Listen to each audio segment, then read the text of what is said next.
what are your thoughts, man? Since getting Coach of the Year in 2021, and just building the Knicks into a powerhouse and just getting thrown out the door. Yeah, bro. It sucks. I mean, like you said, we talk a lot of shit about Thibs, but he's a great coach. Obviously, took him to the conference finals, and he's consistently winning since he's been there. So Yeah, it's kind of hard to like really justify it. I mean, I think it has a huge part to do just kind of the type of team and like market that the Knicks are. They want to win now, regardless of what you've kind of done for them. his So first name is Carl Anthony, last name Towns. So we gotta show love to Cap, cat, bro. greatest best shooting big man ever. That's kind of what he likes to say, but I think he just had a crazy season. And bro, to be honest with you, I think the NBA gave it to him circumstance getting traded. You guys saw the stats, averaging like 20 something, 10, Hmm. 12 rebounds. Like he was doing it all year. And honestly, we had him higher on this because I think in the second half of the year he kind of dropped off a bit. I'm gonna be honest. The season that I saw from Shea is, again, to me, I saw two players have some of the greatest seasons I've ever watched. I'm only 23, so I haven't seen that many crazy seasons. Again, like I've seen Rose's season, right? Like crazy. He's crazy young. I've seen Braun, obviously, his MVP, his first MVP, like crazy. But bro, come on now. Like this MVP battle was like one of the most memorable we've had in history. And I think Shea just won up Jokic a little bit, bro. 19 turnovers in the first half from the Pacers. I mean, sloppy basketball. Like, let's be honest, man. They didn't seem ready. The Thunder punched them in the mouth. The Thunder were holding a I would say like 9 to 15 point lead throughout this game the entire way. Um, the Thunder dominated in terms of like style of play. So they made the Pacers play the brand of basketball that the Thunder wanted to play. I think whenever they got hit in the mouth, though, the thing that the Pacers always did was they stayed within reach. Make sure you guys watch it, man. Game two. I got the Thunder though. I got Thunder 118-109. Okay, I like that. I'm Yeah. I was gonna say I'm gonna go Thunder. I'm gonna go. This is a good one, man. I'm gonna say 122 to 115. What's going on, ladies and gentlemen? It's your boys over here at Three Man Weave. I'm your co-host CJ, here with my lovely co-host ZD. How are you doing today, sir?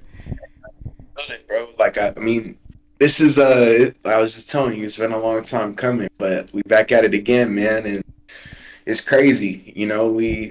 We've gone through a lot in the last week, so a lot of things have happened. But I'm happy to be chopping it up with you, and I got an opportunity to chop it up with you for like an hour. So it was cool, man. I'm blessed to be here. How are you doing, man? Dude, it's good. Doing great.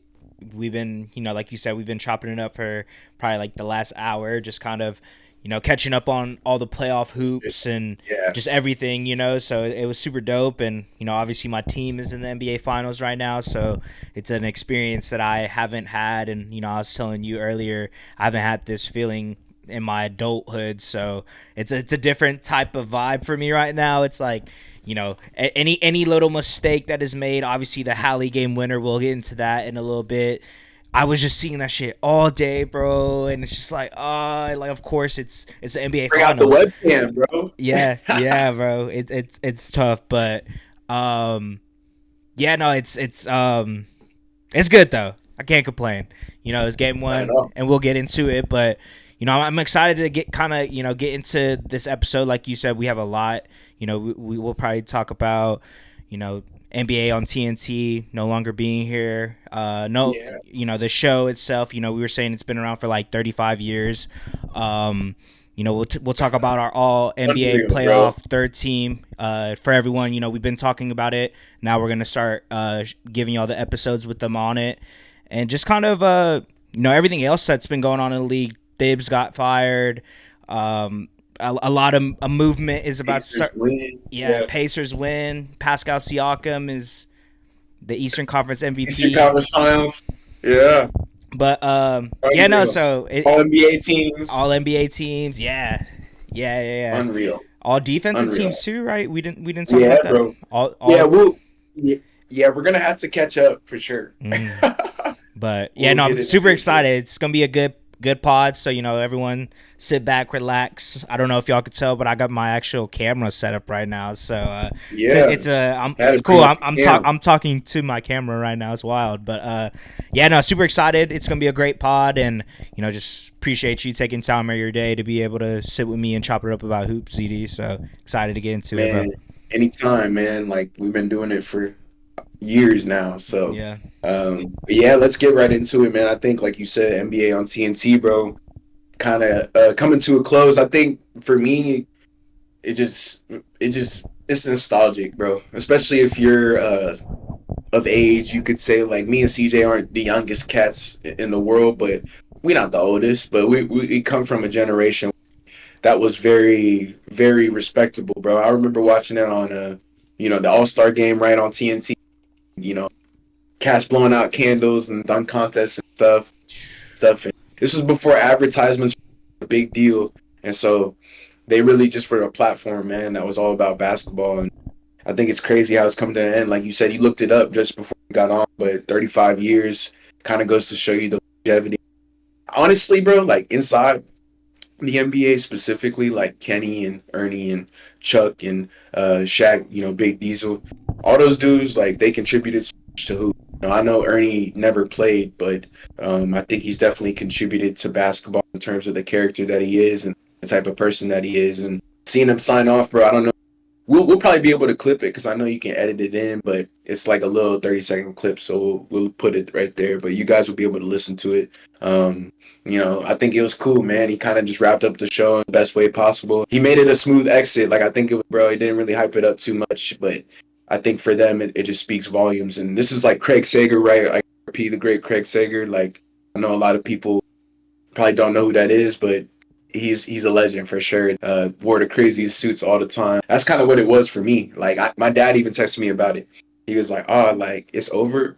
I was like, "Yeah, I guess so." Like we used to watch that religiously. Like I remember being at the house, and he was even texting in the group chat about it. So I know if you're an NBA fan, that hit home for you, But I'm thankful that we had that. I'm kind of it's somber a little bit. That's why I kind of want to start off with that. It's like they gave a lot to the game, so I think whatever we get next, we kind of have to appreciate what came before it. Like you said, it's something that you and I have both grown up with, so it's kind of crazy seeing something like that kind of come to an end. Like obviously there's gonna be different variations of it, but it's not gonna be the Yeah.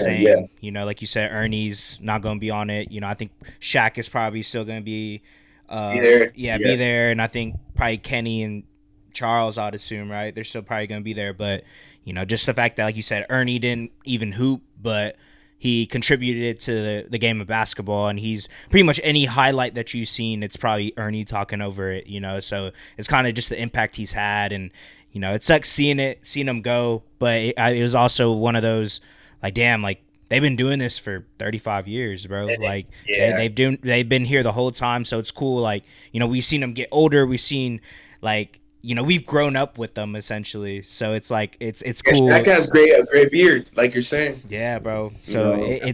it's very, like you said, somber moment, but it's gonna be cool looking back at all of that type of stuff, and like, Yeah. damn, bro, I remember when Bittersweet, bro. Ernie. Yeah, it's gonna be sucks now, but I think when we look at it in the future, it's gonna be like, man, like I remember watching Ernie, right? Ernie, Shaq, Yeah, Kenny, I know Charles, you bro. remember this too. Like they do the All-Star like drafting, and then they Mm-hmm. do like the awards, and Awards. they're talking to Evan Mobley and Dyson Daniels, cats. They tell them live, bro. Like they be telling them straight up. It's like kind of, I think after it happens, obviously the NBA informs them, but they called them, immediately, kind of let them know, like, hey, like you won the Defensive Player of the Year, my man. That I did just find that I out. just Like, found that so I think out. it's cool. Like when CJ talks about, that's kind of what we mean by like integrating themselves into the game, and like that's unbelievable media, bro. It's top notch. Like you won't see that again. So for me, I was like, damn, man, like that's tough for sure. Because we were watching the playoffs the entire time on TNT for Yep. sure. Yeah, bro. So, So shout been out the to craziest playoffs to me, bro, for sure. In the last decade, I'm not gonna lie, I've been the most locked in. So having Ernie in the game there, it was definitely, it was a, I felt that one, yeah, facts, bro. I feel you. 100%. Right there with you, man. Yeah. 100, yeah, bro. I think it was cool though, because I think the way that the Western Conference Finals and the Eastern Conference Finals shaped up, kind of going into this, is the Pacers obviously won the Conference Finals. Thunder winning the Western Conference Finals. I think they were able to kind of go off on the swan song, because they had, like I just said, like this has been, to me, this year has been like, I'm not gonna say the best year ever in playoff history, but like, damn, bro, like just for the type of season that we've been through, the way that these teams have been able to get here, just the road to the NBA Finals, bro, is crazy. And um, I don't know, man, it's tough because I think Pascal Siakam. You asked me that question. You want to ask me that? What you asked? Yeah, yeah. So, obviously, we just said the Pacers won the Eastern Conference. Pascal Siakam just won the Eastern Conference MVP. So I asked ZD if he thought, was he shocked, or did he think Hallie should have won it? Honestly, I told him this, and I think this answer kind of goes along with what I'm saying.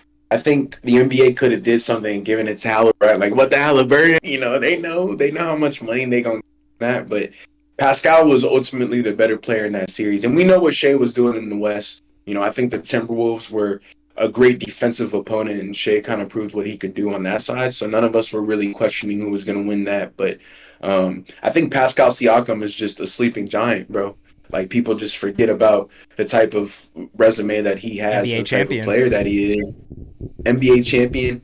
And, bro, we just went through, you guys don't know this yet, but we just went through a crazy exercise. And, yeah, like, where he is where he should Yeah, be, he's right where he should be. And it's kind of going along with what CJ said earlier. It's crazy to me because sometimes I even forget about that. The types of players that are around other great players too. So when you ask me that question, I think about how great Halliburton is, and he can take a lot of the spotlight away from a player like Pascal Siakam.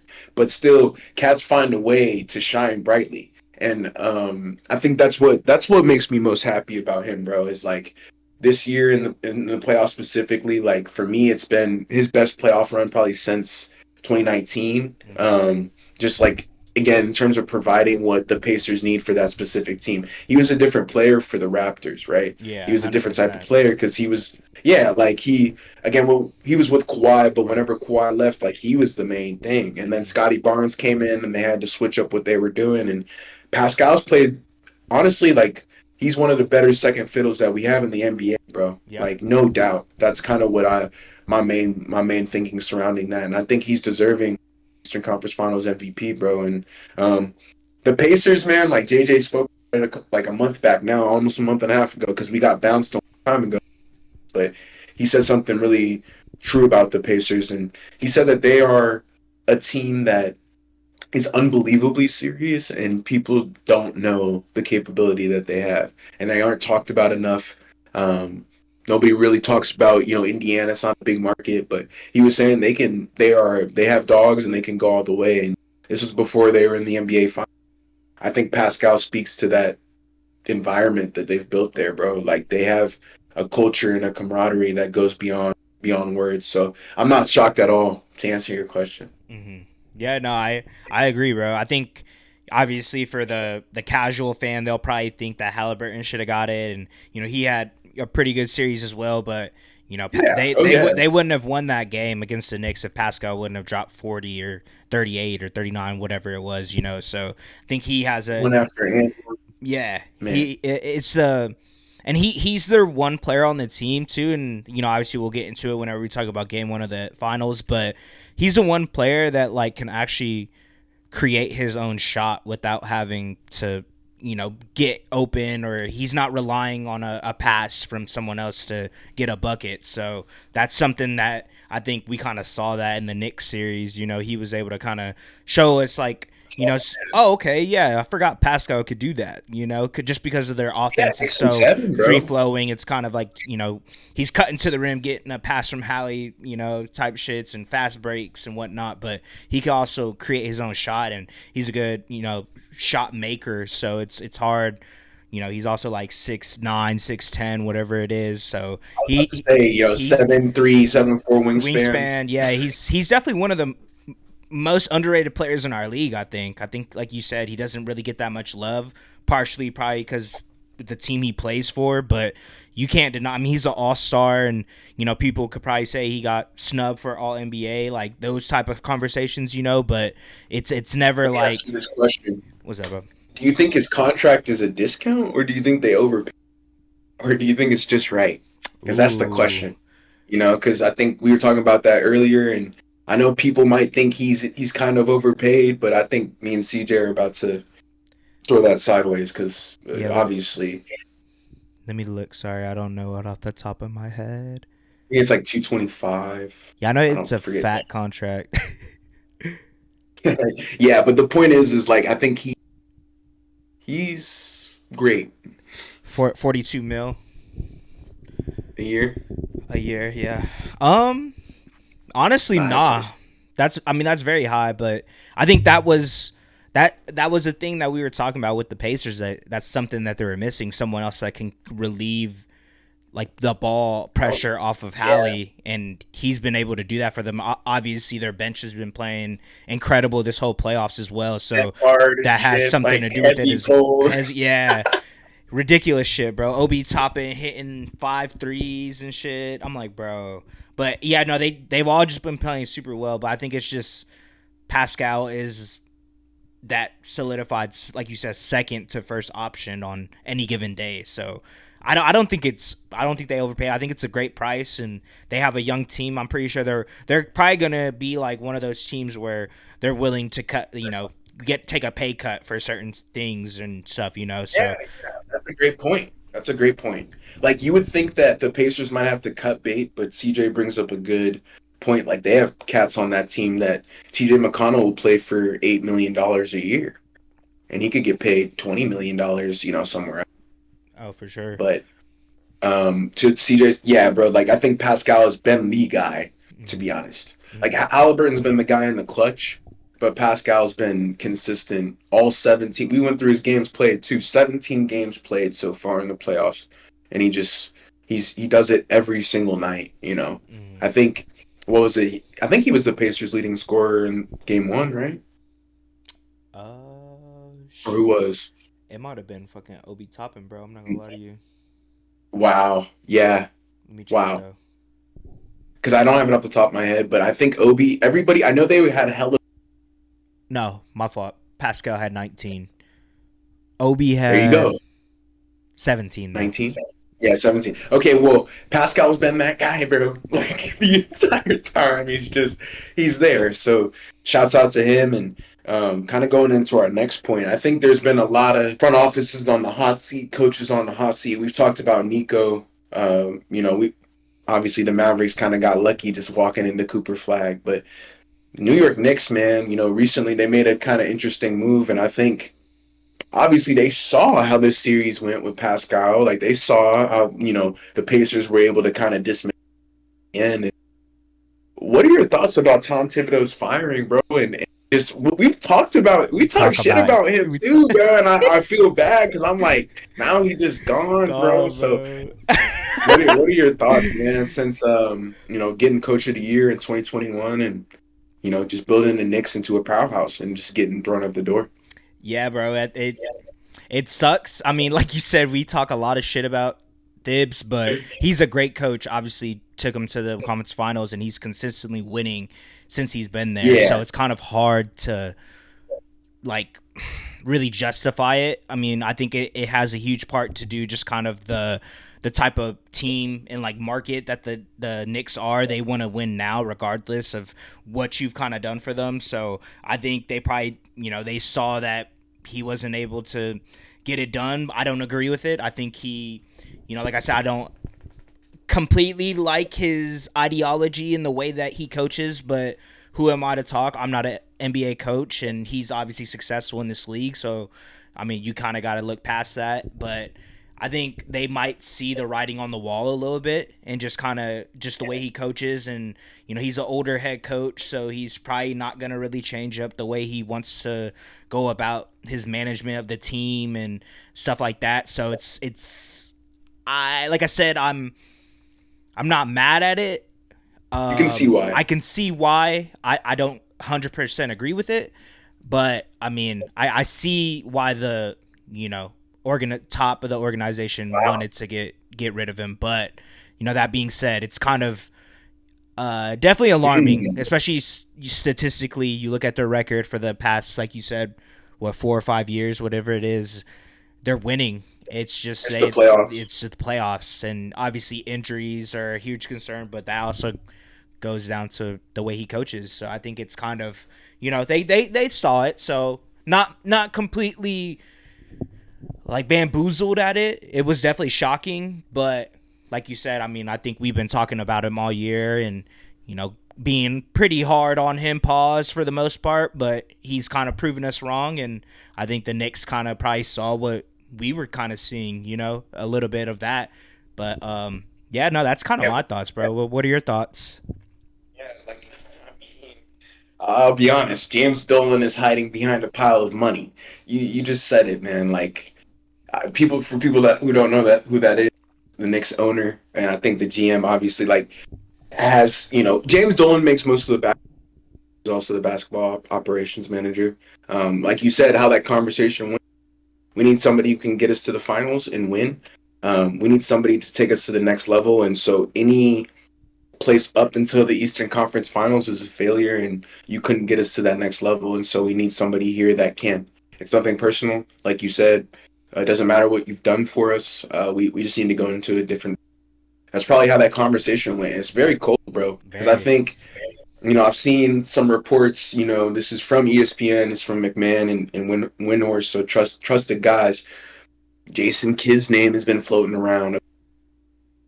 You know, I don't know. I don't know. I think, like CJ was alluding to, Tom Thibodeau has coached in a certain manner that has kind of allowed for this to happen. But I also think it's led to some success. And looking specifically at this year, I don't know if you should have fired him there. Yeah. I think if next year goes awry, fine. But I think it's tough to fire. Jalen Brunson too, man, was irate. I don't know if you.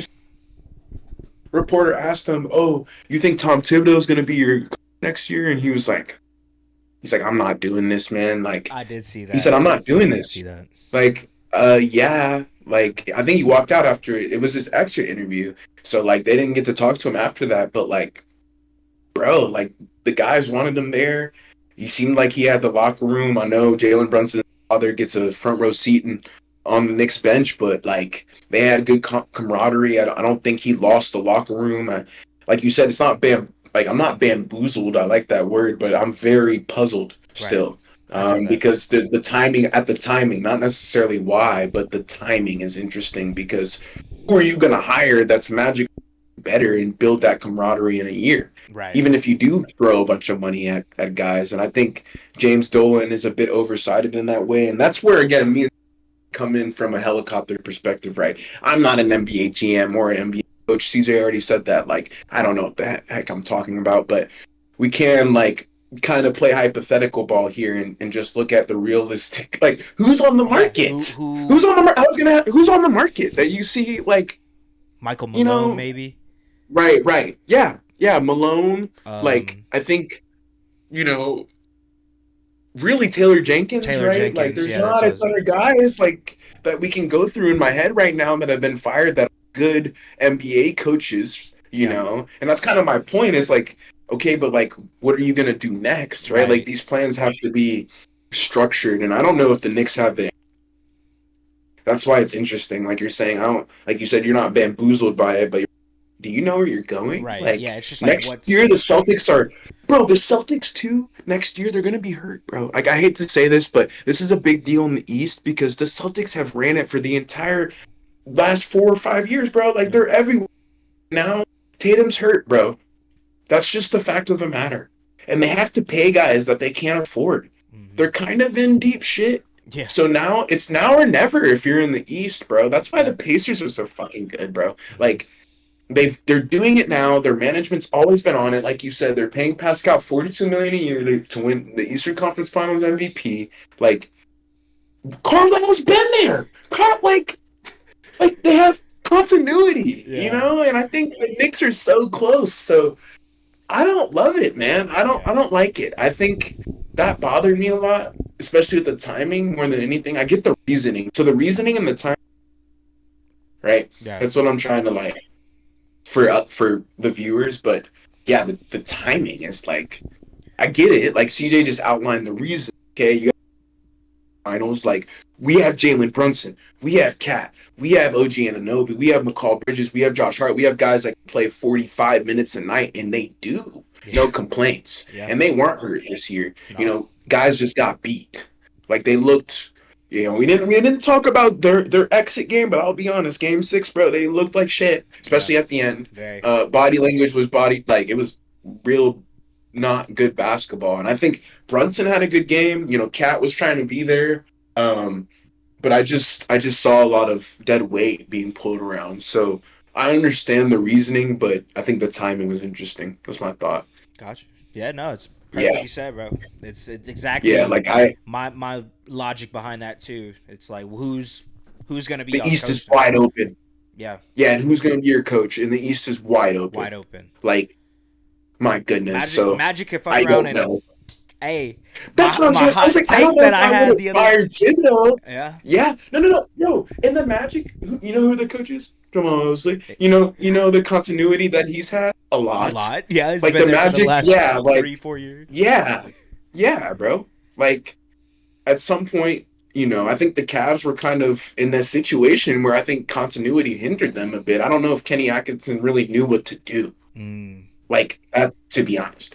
But just focusing on the Knicks, like, yeah, I think James Dolan is hiding behind a pile of money. He's looking to hire some. Me and TJ just went through it. Like, you got TJ, you got, you know, Michael Malone, you got guys who are resumed. You got, what is it, Coach Budenholzer? hmm. Like, you got some guys, right? But it's not the farm. It's Yeah. like, So we'll see. We'll Yeah, see where that it's gonna goes. be But interesting, man. Off season's gonna be yeah, lit, bro. man.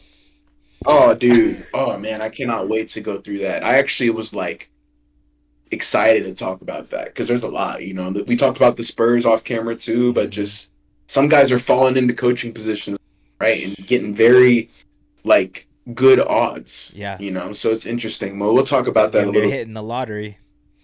Yeah, man. Literally, they hitting Damn the near. lottery, Yeah. bro. Like no cap. But bro, I think we should just get right into it, man. Let's get straight to the All NBA teams. I think no beating around the bush.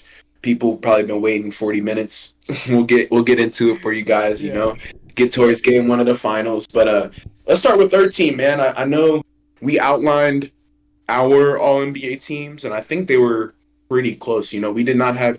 We'll get into it. Some guys on this list on the third team, and this was the only team that was really surprising to me. Hmm. But the two players that are on here that surprised me, I honestly see why they put them there. So I'll start from the bottom up. Last player to make the team, James Harden from the Los Angeles Clippers, which is, again, for people who say he's washed, for people who say he doesn't care about the game of basketball, blah, blah, yada, I would say he had pretty good playoffs this year, too. Not the best, but not bad, Yeah. right? For sure. Somebody you would like to have on your team. Absolutely.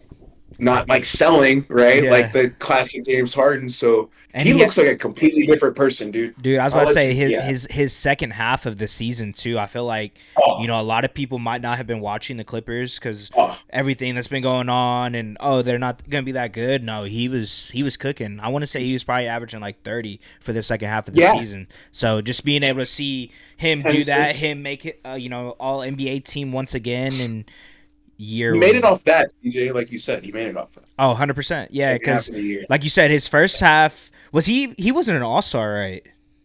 No, Exactly. but like it was So like he was he was like okay, fringe. He was fringe. Like Yeah, people were in conversations like, oh, did he get snubbed and stuff? But definitely that second half of the season, bro, he stepped it up, and unreal. he's the reason why the Clippers were the Not hurt either, guys. was he the 4th seed?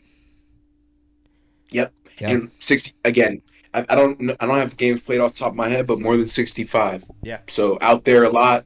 Um, yeah, James Harden. I James think Harden, man. for me, I am so happy with the player that he's kind of molded himself into, and I think the Clippers are actually going to find success now that Paul George is gone. Yeah, Like this crazy. version of them was more dangerous than I've seen in a long time. They ran into a tough opponent, bro, and Very that's going to happen. But they look good, and if Norman Powell can somehow figure out a way to be consistent in the playoffs, like they're good. scary. The Clippers will be good. So shout Zubac out as James well. Harden, bro. Yeah, yeah, bro, man. Like, can't forget about him. But James Harden, unbelievable year, and the only Clipper to make it. Yeah. So gotta start off with him. But next player on this list, bro. We've been talking about him and every recently, but I think he had an okay regular season. We've seen better from him, but he's got to be on here, man. Tyrese Halliburton. Uh, Mm. I mean, I'm not gonna lie to you, man. Last year was really his coming out party, right? Doing a Dame time and not the play in the in season tournament. Hmm. I think Tyrese Halliburton is a superstar. He's not overrated. Had a down year, scoring 18 points a game, but the assists has just been. He is a him and Trey Young reincarnations of a Magic Johnson, John Stockton type of thing. Those guys. Same with Luca as well. But those guys, their passing ability to get 8 or 9, 10 assists, is really Jokic, Trey, Luca, Halliburton, like that, and Harden. Yeah. Those are like the guys who are really getting 9, 10 assists a game. So the way that Halliburton was able to get everybody involved this season, really, I think he took the light off of him, bro. If you were watching the Pacers this season, like he would like pass up open layups and shit, Mm. just so he can get like an assist here, assist there. So like I don't think he was really worried about the regular season and still made the third team. And it's because the Pacers were so good, bro. And they've been good for the last 3 years, Yep. like since he's been there, 2.5 years. Yeah, they So, they kind uh, of shut me up about them being like how the Hawks were. You know what I mean? That yeah, year nah, they made it they're to the good, conference though. finals. So Yeah, they proven they're it. good. Like I see why Hallie was on this list. There's conversations we can have about who could have made the bottom two, who you could put in there, right? But I think having Halliburton and obviously Hart bottom two, there's nothing wrong with that. But going into this next guy, man, I think hailing from Detroit, Cade Cunningham, bro. What can you say, man? I think this is Cade's coming out party for sure this season. Unbelievable year from him. Just the Pistons being able to make the playoffs is just a great thing for them, and then for them to be like a competing six seed, that says a lot about the type of season that they had, and I think Cade was the main catalyst for it, bro. Like everybody's been waiting for him to show up, and you got it this year, man. The efficiency was there. The really just the way that he got his teammates involved. I want to say Malik Beasley broke the franchise record. I think Cade helped him do that. Free. I think Cade helped him do that, man. Just constantly getting the ball in the right spot, helping Jalen Duren be a more effective lob threat. Just Cade is the engine to that offense, and we've said it, bro. Like we've been waiting for this time to come around, and finally it's here. And showed out in the playoffs too, man. Like he's the real deal, bro. Just all the pieces. I think Detroit needs to be given some credit too. They've surrounded him with pieces that are actually competent and make his play style actually effective, bro. But shout out Kate Cunningham, bro. We had him on our list as well. So I know me and CJ have been kind of thinking about him pretty much all season, but Yeah, bro. I'd like to hear kind of what you think. Yeah, bro. Like you said, it's been a hell of a season for Cade and Detroit in general. They actually were able to make the playoffs this year and solidified their spot in the Eastern Conference. And Cade had everything to do with that. If like you said, if Malik Beasley wouldn't have been able to almost lead the league in 3-pointers made this season without him, and just kind of the progression of his game. And like you said, we know the type of player Cade is, bro. We've been watching him since he was a kid. So the fact that he's able to actually shine bright in a situation where in Detroit it was a very dark time for them. So the fact that they were able to flip that switch and Sure kind of does, bro. change their whole trajectory for their franchise in a season, it says a lot to do. Like you said, not just about Cade, but just the franchise and the organization and everyone behind it. So shout out to Cade, bro. Like you said, and the fact that he was able to win 2 games for the Pistons and in the playoffs this season is huge. They haven't. What was the stat? They hadn't been to the playoffs since like 2018. 2000, yeah, 18. Yep. 18. I think There that you was go. what Blake Griffin. Like, So they yeah. haven't been in damn near going on a decade. So it's CJ is almost. yeah, bro. Gotta give respect. Gotta give Detroit basketball. Come on, Basketball. bro. Yeah, I'm with It's you, man. just Come on, man. it was I great get to it. see it, I bro. get it. And like you said, we've been Motor talking City, about man. him all year too. And Yep. I'm glad he was able to get his flowers, and everyone kind of saw what he was able to do for Detroit and just for everyone on his team. So shout out to Cade, bro. Cade and him. Yeah, and now like I don't really foresee anybody wanting to leave that place, which is good for them as well. Like they're Mhm. gonna have continuity with their team. Same guy's gonna be back next year. So shout out Kate Cunningham for representing Motor City. But next guy on this list is honestly he did something that not a lot of players will ever do in their career, and that's make an all defensive team and also an all NBA team. But I'll let you take the cake, man. Man, this was huge for me, bro. Because obviously, I think we found out the all defensive team before the all NBA teams, and I was like, "Damn, is J Dub gonna make a all NBA team?" And he ended up, bro, third team all NBA. Jalen Williams from the Oklahoma City Thunder, one of the most versatile players in the league, able to essentially be Unbelievable. a 1 through 5 and kind of like I talked to his numbers were really good. I don't know him off the top of my head, so I'm gonna look him up. They were But good. They were good. it's he had one of those seasons where When he was just very impactful throughout the whole season, and regardless of what positions we put him at, and he's able, like I said, to guard. He was playing center for a huge majority of the season. I don't know if a lot of people remember that, but Chet and Hartenstein were injured for a big chunk of the season, and he was running R5. And the fact that he was able to be efficient, and this being his coming out year is incredible, bro. I think it has a lot to do with the fact that we won so many games, but I think he is well warranted for that third team All NBA. I have his numbers up. He averaged I was 26 and 5 yeah, with the steals. with the So steals. Yeah. Oh shit, that was the postseason. My fault. He averaged 22, 5 and yeah, 5. Essentially the same yep, numbers, more points, but yeah, steals, like blocks. yeah, like and what I think what did it for me too is like they just have to recognize winning and first time all like Jalen Williams. Honestly, again, man, like a season like that doesn't happen often. All At such a young first time All age too. Star. Yeah, at such a young age, but All Star obviously, and then the All Defensive team is one thing, but All when I saw NBA. that name, I was like, I okay, was like gassed. I was gassed, bro. I I think was we were lit in the too because club or something. I was like, oh shit. I was bro, like, a lot of you know what, a lot of cats talk, but they never gonna make an All NBA team. Just a lot of people talk a lot of stuff, bro, yep. but they never gonna do anything. You're not going to So be one of the like, 15 best players yeah, in the you're league. not that. Yeah, you're not that. Like, Yeah, it's Jalen Williams is and he that, all bro. Like, defense, so for he's sure. gonna lock you up too. So, Yeah, bro. for Like, like you said, I all think he might be star. the only player in the All NBA teams that did that. Oh, yeah. Off the I think he is yeah, off the off the top. top of my head. I think maybe Giannis, but I don't. Giannis didn't make a I defensive don't team, think right? Giannis. Yeah, I don't think so. Yeah, it's kind of they got fatigued with that, but hmm But I mean, he but could have. yeah, He good could have. Yeah, man. But nah, man, it's okay. yeah. But this last dude, man. I mean, shout out Jalen Williams. Shout out J Obviously, Dub. just a crazy season, but. Carl Anthony Towns, come on. Come on, man. It won. It After won. all It that, won. after That's all all right. that, It's a foul. Carl Anthony SEC, Towns, man. SEC. Hey, no BS, man, from the Bahamas just representing, but just continuing to do it, man. And I found this out the other day, man. I think his first name is Carl Anthony, last name Towns. So, we gotta show love to Cap. Cat, bro. Greatest, best shooting big man ever. That's kind of what he likes to say, but I think he just had a crazy season. And, bro, to be honest with you, I think the NBA gave it to him. Circumstance getting traded. You guys saw the stats. Averaging like 20 something, 10, hmm 12 rebounds. Like he was doing it all year. And honestly, we had him higher on this because I think in the second half of the year he kind of dropped off a bit on. He was hooping in the first half of the Hooping, bro.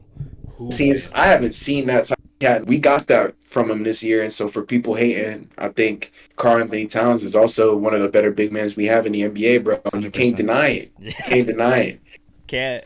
You know, I think the Knicks. Well, obviously, you guys know Brunson's on the list, but like they need somebody else, and Cat was that this Mm-hmm. year, bro. And he should be going forward. And there's no excuse for him to play soft in the playoffs. Like we've seen what he can do, and now I think like I love the phrasing, but the writing's on the wall for him. Like Mm-hmm. this year, that's what I would say. Even with Jada, like you're either Yeah. gonna do that or you're not. Right. Like so, we'll see who you are Mm-hmm. Yeah, I agree. basically. So that was Cat's thing, bro. I think truly. Yeah, shout out to Cat, bro. Like I said, I mean, we've been Mm-hmm. talking about him all season. You know, he's been one of my players. Yeah, I think we had him higher. I think we might have had him second team, huh? Second, yeah, Right. Yeah. So yeah. just like you said, the numbers he was putting up first half of the season, and then like you said, it kind of started dropping off. But you know, he was able to show us the type of player and shit, and then some. Honestly, I didn't know that Cat would have been able to be the type of like rebound monster that he was for the Knicks. To be honest, we would kind of expect him to get 9, 10, 8 to 10, let's say in that range. He was averaging 13, bro, 13 this season. And That's crazy, shooting what bro. he does from the three, which is like a 42%, and then like 54 from the field. So it's one of those things like you said, My goodness. he's one of the best bigs we have in this league, and I think him being in New York Can't also, deny it. it's one of those, everyone was probably watching him. Everyone watches the big market teams, and just what he was able to prove for them, and kind of be, like you said, that second option for the Knicks, because I feel like that's something that they have been lacking for the past couple seasons. And Years, yeah. yeah, and it's cool to see that Cat is able to do this, and be the He's gonna produce. he's always. Did he make? No, I'm thinking of All Star, because they were both All Star starters, right? Brunson and Starters. Cat. Yeah, yeah. That's what it was. That's what I was thinking of. But yeah, no, crazy Yes, season, yeah, man. crazy, dude. That wraps up the third team, but I gotta start off with a massive apology. My goodness. Evan Mobley made second team, and he's the defensive player of the year. Yeah, He's on an all defensive team. he was My All goodness. Star. Okay, so we had two guys do it. Yeah. But we'll start off with Evan Mobley. My Right. gosh. I don't really know where to even begin. I don't think the defense for us is surprising. I think it's the offense, bro. Just what he was able to do this season from a scoring perspective, and for me, I think it was also the too. I think that's why they have a second team putting him up so high is just because what he was doing was really translating to W's, bro. The Cavs having that 60-win season, Donovan Mitchell obviously being an impactful scorer, but they really leaned on Evan to be that, honestly, second option, more so than Darius Garland at times. And I think he really took on the challenge from a offensive standpoint, because that was really the question marks that were always surrounding Evan Mobley, was never rebounding or defensive things. It was always kind of what he was going to provide on offense. And 18, 19 points a game and the rebounds and just being able to really just play wherever. Like he was coming down the court, initiating offense. He was able to play in the post. He started, hitting some threes even in the playoffs. So like he's trying to get a lot better from using his offensive repertoire, like not just being somebody that you're afraid of on defense, but somebody you got to worry about on offense too. So shout out to him, man. I'm sorry, like defensive player of the year, bro. That doesn't need to be, nothing to be understated. Obviously, first team all defense, but just had a great season, and this is the best season of his career, along with Jalen Williams, right? Like obviously, this is the best that we've ever seen Evan Mobley ever play, and it translated to a ton of W's. So shout out to him for sure. Yeah. Got to show love, because I was Yeah. like, damn, bro. No, yeah, for Defensive sure. player of I the was year, like, there had to be someone, right? But no, somebody yeah. else. Yeah, right? you explained that perfectly, bro. Like you said, the Cavs, I think, like we were saying about J-Dub and his whole situation, definitely benefited from being able to win all those games. But he is a huge part of that team as well. Obviously, DPOY for a reason, and I think he, like you said, we're not surprised at that. That's kind of the type of player he was when he was coming out of college and into the league. His first couple of years, he was always been a great defender. I think it's been his offensive side of the ball, and I think the thing I was most surprised with him this season was just his shot shot creation. He was like Right. taking jumpers off the Oh, dribble and yeah. being able to Yeah. like get to a certain spot on the court. Which not saying I didn't know that was in his bag, but we hadn't seen it these past couple seasons. So obviously he was working on it and kind of just proving to us the type of player that he could be. And like you said, once he started developing that 3-point shot throughout the season, and it kind of was showing what type of player.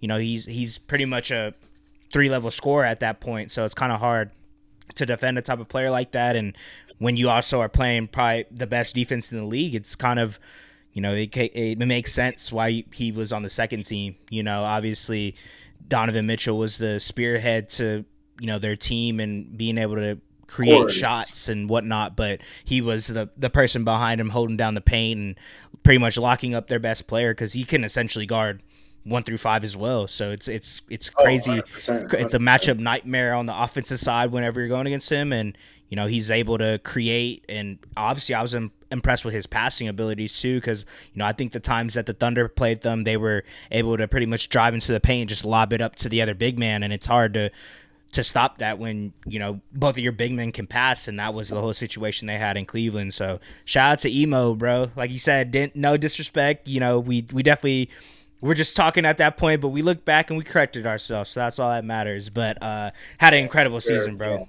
Incredible. 100%. And yeah, we got that out the way because I was like, nah, Mobley's there. Yeah. Uh, Going into our next man, I mean Ant-Man, bro. I mean leading the league, bro. For him, so for people who don't know Anthony Edwards, younger generation, for the older cats, this is for the older cats, but I think when he came out of Georgia, bro, like we all knew athletic, great scorer, right? The thing for Ant is like the passing and then what was the shooting. And for us, I know for me and CJ, just seeing him lead the league and it kind of speaks to the season he was having. 40% from deep, obviously, 25, 26, 27 a game, bro. Like, and that's been the Anthony Edwards that we've gotten his entire career, bro. And I think he had another great season. One of the reasons why the Timberwolves were able to go so far in the playoffs was because Anthony Edwards is that type of caliber of player that forces double teams and allows other guys to get open. But for me, it was really just his passing, right? Like seeing him be able to learn how to pass out teams, read a defense, not be scared whenever people blitz, like know how the NBA is really structured, bro. And yeah, I think he just figured that out this year and really how to move off the ball as well. That's what I had in my notes. Just a lot of catch and shoot threes. You could tell he's worked put in 10,000 hours in the gym into his jumper. It's a lot smoother. And now he's a top 5 shooter we have in the NBA in my that's not really somebody you should ever leave open. And a few years ago, he was not that. Yeah. No, yeah, That's what I got. it's It's not the dunks. It's not the dunks. It's not the. It's all the other stuff. yeah. Yeah, like you said, it's kind of what we've seen from Ant. I feel like everyone's kind of given that title of being the Jordan of this era and this and that, and he stays true to who he is and he just plays his brand of basketball, and he's a great player. You know what I mean? Like you said, he led the league in 3-pointers made this whole season, and I think he say he watched like Luca's tape this season to help him out Yeah, with yeah. like double teams and how to like attack those and stuff. So And like got a lot of stuff from him yeah, for so sure. it's Even in cool. last year's series. It's cool to see him kind of translate his game, and obviously didn't expect him to be the best 3-point shooter this season. I can guarantee you that much. That wasn't in my bingo card for this season, but the fact that he was able to do that, and like you said, his passing ability is really what impressed me as well. Like obviously the 3-point making, but just how he was able to pass out of double teams and whenever he Right, was, because he's probably right. going to be getting double by the end of the game. But just kind of seeing how he maneuvers the offense, and they didn't. I obviously we talked about it throughout this whole season. Timberwolves did not look good first half of the season, and then really it was after the All-Star break when they really started to figure stuff out, and they came into their own. But Ant was the main reason behind that, because he's able to when he's shooting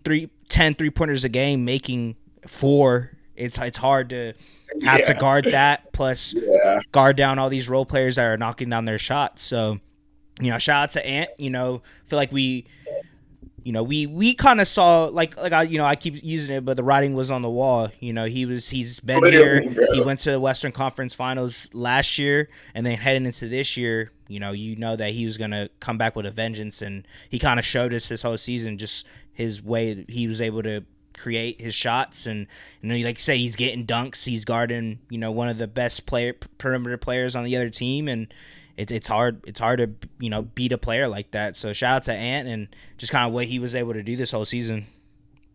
I ain't gonna lie. Now that you say writing on the wall, bro, I think we got. I'm gonna go through it. Halliburton, writing on the wall. People say he's overrated. James Harden, writing on the wall. Everybody want to talk about him. Cool. Cade Cunningham, writing on the wall. When are you gonna be a superstar? All right, cool. Jalen Williams, writing on the wall. Are you good, Are you bro? good? I don't Yeah. know. Are you this Dunder's Okay, second best? cool. Yeah. Karl Anthony Towns, writing on the wall. Can you really play, bro? Like, I Right. don't know. You're soft. You're not Right. that good. Yep. Writing on the wall. Anthony Edwards, like you're saying, can you pass out of double teams? Can you shoot the ball? Right. Writing on the wall. Well, Let's yeah. answer it. Evan Mobley, bro. Can you Can you dribble? dribble? Yeah. Can Can you you create? score? Yeah. Can you create? Yes, writing on the wall. Cool. Let's get into the next person, man. He don't got nothing to prove, but it's Steph Curry, man. And Mm. like me and CJ know, bro, another crazy season. I think for me, it's just the games played at his age. Like he just keeps on doing it, bro. I don't really know like what else more to say. But I think he was third in 3-pointers made this season. I think he's been top three for the last like 5 straight years. Sometimes leading the league, but he never really drops out of the top five in pointers made. So you can bet your ass Steph Curry's going to get those 3-pointers up. But I think for me, it's just having Jimmy, right, come over what they were able to do in the second half of the year. Yeah. I think the NBA just saw how dangerous of a team the Warriors were. I mean, what, they were like 7-3 over the last like 2 months or something, like something crazy. So I think him just being able to coalesce with Jimmy Butler and really like actually share the court with somebody else who's honestly, alpha. Like I don't think Steph Curry's had an alpha around him in a long time since Durant, obviously, but I think now that he's got somebody else he can lean on, he was really able to focus on him in the second half of the year. He wasn't getting doubled around everywhere because there was worry about, Buddy Hield. Even Draymond had a pretty good year. So I think Steph he's one of those players that is always going to be in the all at this point. And both me and CJ's short lives, we know Steph Curry is one of the greatest basketball players of all time already. And he just, for me, it's just games played and what he continues to do with Jimmy Butler, just showcasing to us that he can play. Like Steph Curry's play with all types of players, bro. That's also another thing that makes him great is like he can play with anybody because of his shooting ability. So he can play with a Jokic, like he can play with Jimmy Butler, he can play with Kevin Durant, like he can play with anybody. So yeah, so I think he's one of those players that can truly play with anybody, and I think he's special in that way. Same with LeBron. Yeah, 100%, bro. Yeah, like you said it perfectly. Like I was super impressed with just his durability throughout the whole season. Steph is on the older, he's 37, so he's getting up there in age, and I don't think we ever really questioned if his game wouldn't translate the older he gets, just because of the way he plays. Like that shot's always going to be there. He's always going to be able to dribble. Speed might wither away a little bit, but I mean the shot making is always there. So I think he kind of proved that to us this season, and just kind of the fact that he was able to play 70 games this year, with a team, like you said, that was not good. Literally before that Jimmy Butler trade, we were talking about if the dynasty, or if the if it's over, if they're gonna have to blow it up. Like I remember those conversations, So yeah, for sure. Now look at them now. They were able to make the playoffs, make the play in, and they have hope. They have hope, bro. They got Jimmy, and like you said, that was the main thing, really. Just the fact that he can play with any type of player. Like you said, you were going through. He could literally any player in the league. He could coexist with them, and they would probably win a lot of games. Exactly. It's just the way he plays. Exactly. He doesn't need to be on the ball a lot. He can be your main ball handler, but if you got like a Giannis, like it doesn't really take away from the type of player both of them are.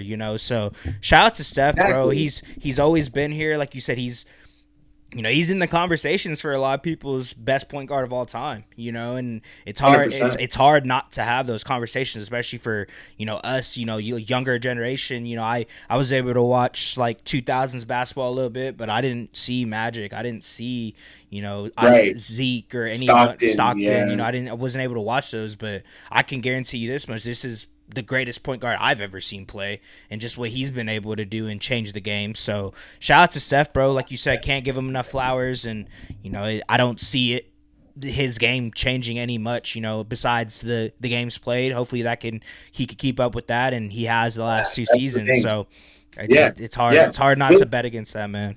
he'll be in the NBA All NBA conversation every year if he plays the games. Hmm. So until he kind of slows down, obviously. But going into our next man, bro, another unbelievable year. It's Jalen Brunson. I think, yeah, King of New York, bro. I think if you're a Knicks fan, though, like you guys knew what you had with this. I think him taking the pay cut kind of signaled to us that he's a stand-up cat. He just represents New York in every way, man. 6'3", not the biggest guy, not the tallest, not the fastest, but I would say he's one of the craftiest scorers that I've ever seen, and he's one of the best lefties I've ever seen, without a doubt. I think he's played himself into that conversation for me. Jalen Brunson is like you said, he's one of the best scorers we have in the league. So I think for me, it's other things like the way that he's been able to get work with Cat, get him involved. I think his assist numbers looked way better the second season. Just really taking command of the offense, and sometimes he may dribble the air out of the ball, but I think he knows when he needs to score, and he's also the clutch player of the year, man. Best person in clutch time.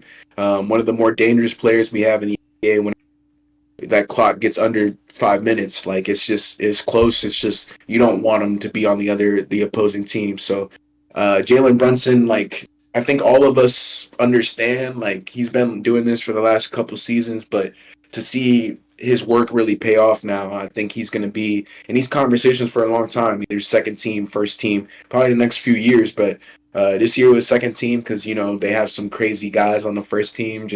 But I think he was in that conversation for sure, bro. Like I think he could have easily made All NBA team. I just think the guys on that list were just a little bit better. Hmm. Yeah, bro. Like you said, Jalen Brunson, King of New York, clutch player of the year.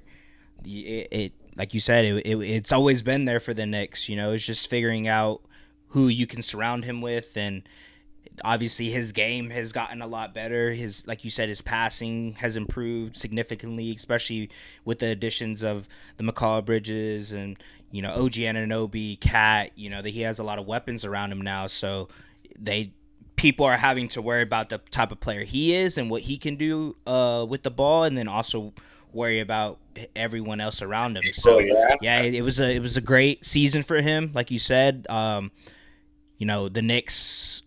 We talk about Thibs. We talked about him earlier, but what I think the type of player Jalen Brunson is benefited from him so much, just because he's gonna be out there, he's gonna be getting a lot of time, and I think it just kind of shows the type of player he is. Jalen Brunson just able to in the clutch moments of the game, and you need to get a bucket, he's that guy, and Thibs believes in him. So I think that has a lot to do with kind of the player he's become and just what he's been able to do for them, because I feel like that's what we were seeing glimpses of whenever Luka was injured on the Mavs, whenever Jalen Brunson was there as well, that we kind of were seeing the type of player that he could be.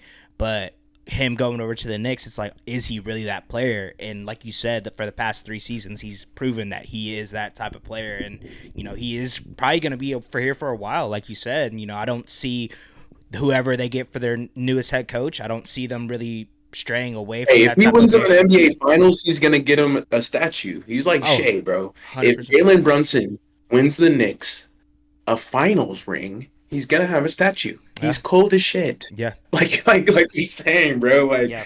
I don't know. Like we you asked that question the other day too. It's like Melo and Walt Frazier, obviously, like Mhm. Willis Reed. Like we can go down the list. Ewing. Like there's a lot of Knicks He's greats, but he's up there. Brunson's right there, He's bro. right. He's Like right my there. goodness. So it's shout out to Brunson, bro. Brunson Burner. You know what I'm saying? Yeah, I like that for sure. But Man. King, LeBron James, the last person on the list. And at this point, like, I don't know, man. Like, I don't know what y'all really want to hear. Like, but I think for me and CJ, it's the games played. Again, with this minimum now, it's like if you're 40 years old, 41, 37, right, Curry, like, you're playing this many games and forming this. Like, it's like you've been doing this for so long, bro. So when are you gonna get tired? But LeBron's just not. There was a stat that we saw. I know it had been posted, but it's like his stats. I think all of like Cavs, Heat, like that little era, and then his stats with the Lakers, and it's like they're the same pretty much. Literally the same. And he's Nothing's like changed. 20 years older. It's wild. Like it's 25, 7, I don't know, like 6 boards, 7 boards too. It's like, bro, LeBron James is still him at the age. And again, he dragged the Lakers to a pretty, again, bro, like we were really good Really this year. good, yeah. Like him and Luka, they did everything that they could. I think him and AD were working as well on the pre-Luka trade. It kind of changed the way that Braun had to play, right? Like we were sticking him in the corner. It was kind of weird at first, honestly. Like it wasn't all perfect, but I think is another testament of somebody that he can play with anybody in the NBA. He's always going to be this dominant until he just chooses not to be. And for me, it's the 3-point shooting, right? For the stats don't really show that always, but like earlier in his career, it was really tough for him to get threes up, and he's transcended the game and he understands the game and he's changed the way that he scores now because he can't always dunk on people, and he's still dunking on people, bro. Yeah. But he's now more of a threat from 3, which opens up his game more. I think, LeBron James is just an ultimate father time, bro. I don't know what else to say. The oldest player in NBA history to make an All-NBA team. Just crazy. I don't know. Yeah. You said it perfectly, bro. I don't have much else to say. It's Yeah, no, it's like what else can we say or need to say at this point? Yeah, he's the oldest player to make an All NBA team. Like he's like 41. All NBA second team. King. Yeah, crazy. And I don't know. He might even finish with the most All NBA teams ever. Like he's really close. I think. What is it like? Is it he might have it already. We can look it up real quick because I think it's between him and Kareem. But he's just breaking records every day because of his age. So we'll get it. He might have the record already, but I would be shocked if it's not already LeBron James's. Yeah, 20. Yeah, he has it. 20. Unbelievable, CJ. Unbelievable. Like. And he might make it next year, guys. He's been had it.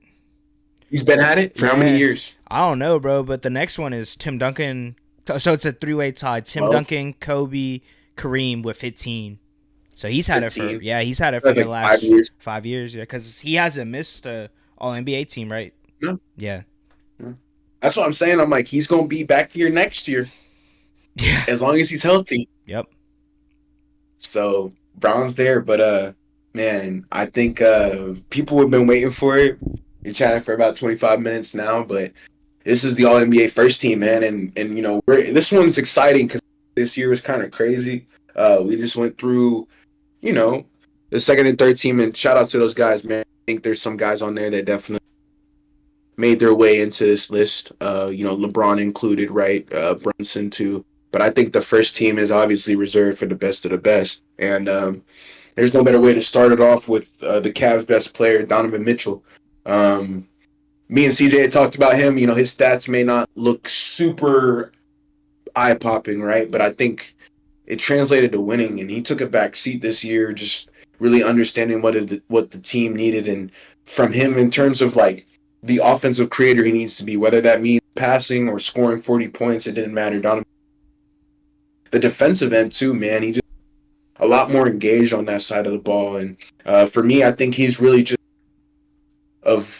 again, like the Cavs had a storybook season, 64 wins. Like he was one of the best players on the best teams. And I think that really translates to how the NBA, categorizes these all NBA teams, because I think Donovan Mitchell had better seasons from, counting stats perspective before, but this season specifically was just super special in terms of the other things he was saying, like creating for others, understanding what the team needs, playing better defense, like the things that Donovan Mitchell needs to work on. But he also had a great second half of the better players that we had.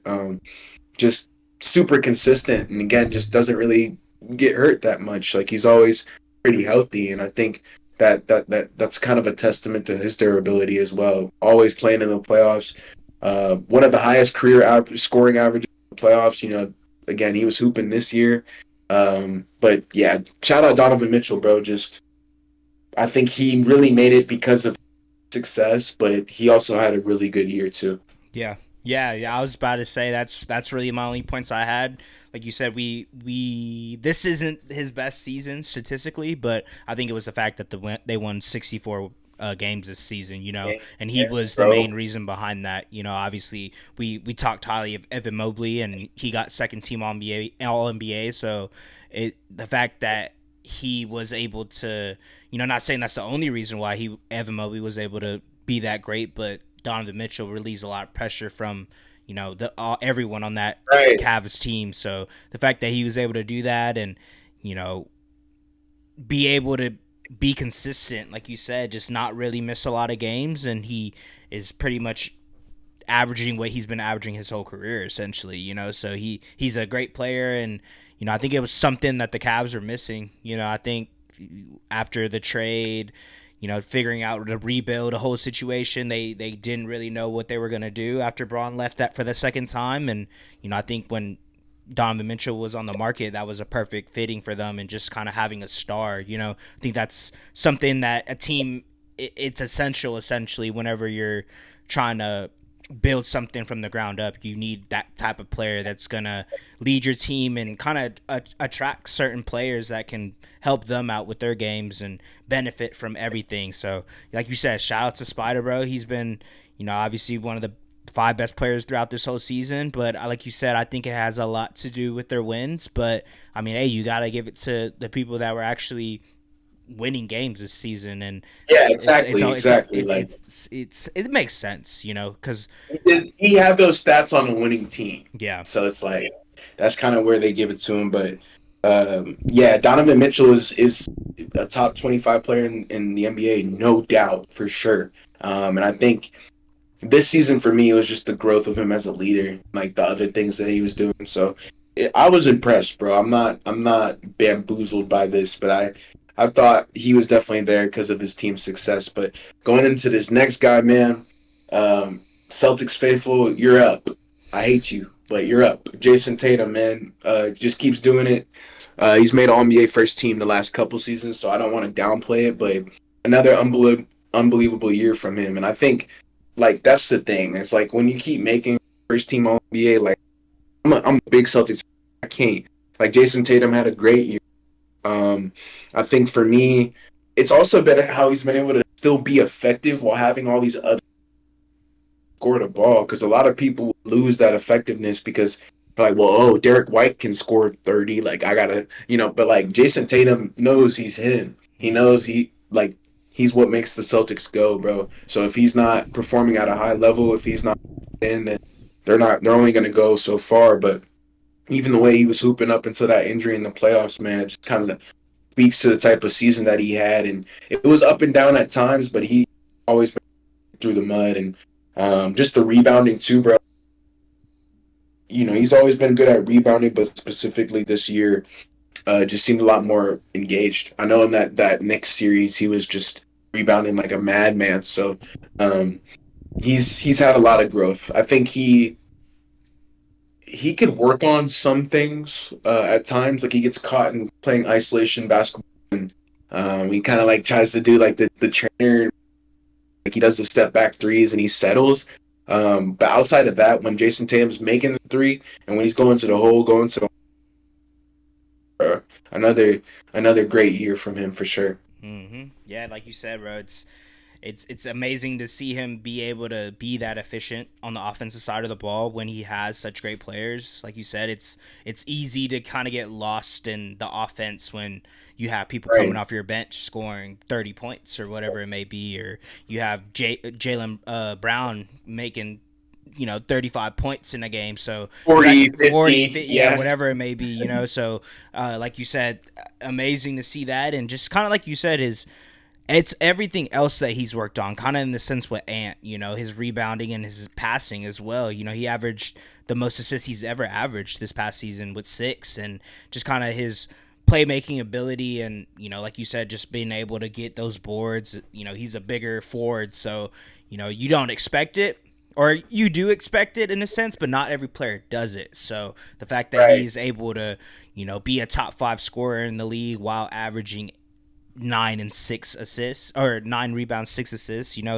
It's great to see, and like you said, it contributes to winning basketball. So it's he's been here, and he's probably gonna be Yeah. here for, not this upcoming season because of the Yeah, injury, not the but same thing. when he comes back, expect him to probably See, be in the conversation. But it's kind of what we've been expecting from Tatum at this point. It's crazy to say, but he's in that echelon of being first team All NBA for the past, like you said, 3-4 seasons. So shout out to JT. That's all I gotta say. yeah, Like you shout out said, to JT, leading man. up Yeah, to that like injury, it looked like unbelievable. he was gonna lead them back to the conference finals at least, but wasn't able to do Yeah, it. It got injured, he had but like such a good year, bro. Oh, I know it's so frustrating, but he had a great year. Like you said, I do like 6 or 7 assists, unreal. mhm. Yeah, like that's all the stuff that like he's not super. People would kind of hate on him for a little bit. Like we know you can score. Like what else can you do? Blah. Like that's kind of your point, and I love that for him. So shout out JT. I'm not a Celtics fan, but I got you. Hey, bro, Giannis, next player up. I think I don't know, bro. At this point, it's like it's just with these 3 dudes, we just cannot get rid of them. But he again, man, any not 2 guys playing out of their mind. Giannis wins an MVP. Mhm. I think what he was able to do on the interior for the Bucks is his dominant. He's probably the most dominant player we have in the NBA in terms of like you can't stop me. I'm going here Yep. type. Like you Yeah, know I what I agree. mean? Like Giannis is just unreal, and again like if all these names we're not going to be shocked with. I think NBA champion, NBA Finals MVP, like the resume speaks for itself. But I think he just keeps getting better. Yeah. For me, it's just adding the bag, right? Just the mid-range Mid shot. I don't range. know if he'll ever be able to be a three-point threat. That's okay, but he can be able to. Get into it like a nice hezzy pull up, make it look fluid with rhythm. Yeah. Pull up with rhythm and actually be able to shoot free throws. I think if he can do those 2 things, like Giannis is going to average 40 in a season, like Wilt numbers. Like he puts up Wilt numbers, bro. Yeah. Like he does stuff that like only Wilt Chamberlain is doing and Jokic is doing. And so I think for me, it's like just the longevity of it, the consistency is what I'm so proud of him for. And I'm thankful. He's also a really good example of like what a good player is. Jalen Brunson. You don't have to be. Giannis is a freak of nature for sure, but people forget he was a twig. Yeah. Like he came into the NBA a twig. He for that, bro. Yeah. Like it's not. He wasn't a freak of nature. Actually, he was pretty skinny Yeah. and like Dude, I remember like that shit. Seeing him like when he first yeah. started getting swole, I was like, damn, Giannis got big. Pause. And now But he's a freak of nature. yeah, But like it took 8 years, yeah. so He worked you to got to get to give him this the point. flowers. Oh, He worked 100%. significantly hard, to be able to, build the body that he uses now. And first ballot Hall of Famer, like no doubt, No say doubt. 100%. So yeah, just Giannis, bro. Like Dame too. Like what he's been able to. People have talked shit about them, but they give us 75, 80 point nights sometimes. And I think me and CJ, don't take that for granted either. Like he's been able to play with Dame, and it hasn't gone horribly. I think the injury is what kind of messed up some of their stuff, but I think the Bucks need other pieces around Giannis. But it's not Giannis, bro. No. It's just another crazy year. Insane, bro. Like you said, if What was it? It was like 33 or something. Like hella boards, he averaged almost 30. 30, 12, and 7 Yeah, like 30, 12, and 7, on almost triple double, bro. 60% from the field. Yeah, unreal. Yeah, yeah. Like you said it perfectly, bro. I was most impressed with Giannis. His like you said, just able to make that mid range shot. I feel like that has opened up his game so much this year, and it's Yeah, something that I mean, he already won a chip. He's won MVPs, GPOYs. He's done everything. But the fact that he's able to get better in his yeah. Like what? what like 10th 11th year, and he's already been these things and has all these accolades. It's a scary sight for the league, bro, especially if he can get the right pieces around him. I mean, obviously he, like you said, he has Dame, and the injuries kind of you know ended their Real that. derailed their whole season. But I think with kind of what we saw with the type of players that they had, Giannis is not the issue, like you said, and it's something that goes to show just the type of player that he is, because he did work to get to this point. Giannis never really had a jumper prior to this season, so it's like he's doing everything, progressing, getting better every season, and he's already a well established player. So it's crazy to see. Shout out to Giannis, bro. Scary. Yeah, I think yeah, just a first ballot Hall of Famer, no doubt. Um, Another first ballot Hall of Famer, no doubt, is Nikola Jokic, who is the second person on the list. So you guys know who the first person will be. It's obviously the MVP of the NBA, but Nikola Jokic is like, I don't know, man. Every year we just like are more and more surprised. And like I said earlier, the he does stuff that only Wilt Chamberlain. I think for me, like I really don't have anything to say about him in terms of like he's kind of like here. Like he's just Jokic, and that's scary. Like I don't know if he's actively working on anything because he's so great. Like he's probably the smartest basketball player in the NBA, I would say right now. Even smarter than Braun, just in terms of the computer that he is. But outside of his intangibles, just what he's able to do, like scoring this year, it seemed like he was way more aggressive, which I've always been wondering why the heck he doesn't just score 80 points every game.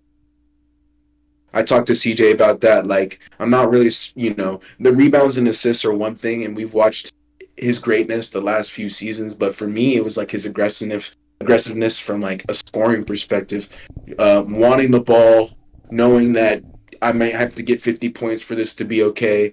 Because he's been very passive in the past at times, like passing up open layups and certain things like that. But I think his duel with SGA, with efficiency rating, like everything, the scoring, like all of that, I think year and last year was the best season he's ever had.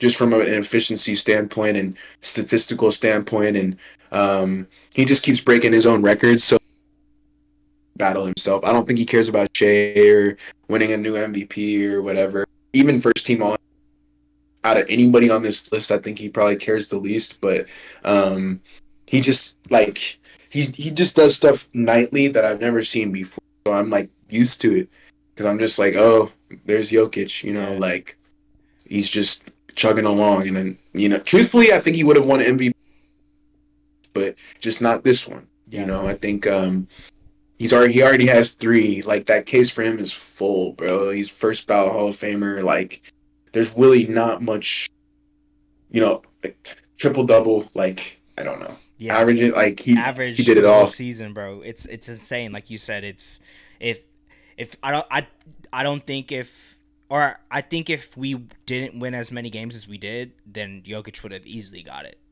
Like if we would have got like Yeah, that's maybe not the case though. That's why I like that shit though, bro. That's yeah. not the case. Yeah, of course not. I was just kind of just going off of like you said, the That numbers and yeah, stuff that he put up and the efficiency. He was damn near 50 40 90 besides the free throws, and that was he was threes 80%, too. 42% from 3, bro. When That he was another thing. I was like, oh gosh, he's just silly. But we know that. Yeah. Yeah, so like you said, don't really have much to say besides just it's great seeing him be able to or just be dominant on the offensive scoring side of the ball, because we know what he could do with his passing ability and everything, but just his aggressiveness, like you said. I think he kind of saw that he had to score more than what he has been these past couple seasons, and he's able to do that. So that was what I was Yeah, most exactly. impressed with this season. for sure. Like he like the 3-point shooting. He had a lot of steals too. Like he was everywhere. I just like you said, he came up a little bit short, and but an unbelievable year. Like one of the craziest seasons I've ever seen from somebody in NBA history.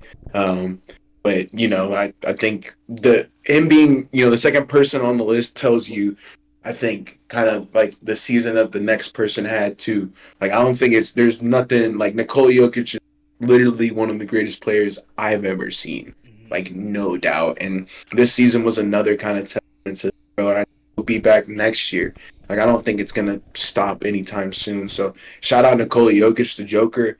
Obviously couldn't get it done this season in terms of going to the finals, but again, if you guys don't think that he's probably a top 5 big man of all time, then I don't really know if we can have a conversation. Facts. Yeah, that's perfect way Yes, to sir. end But it. I'll let you take this one away, man. Actually, like how the NBA does it. Man, MVP of the league, Western Conference MVP. What more can I say, bro? We talked about it all season. We knew it was gonna be Jokic, Shea for getting that MVP of the league, but just kind of what he's been able to provide. I think we talk about hit all the time. Just his ability to score the ball is probably one of the best I've seen in a very long time.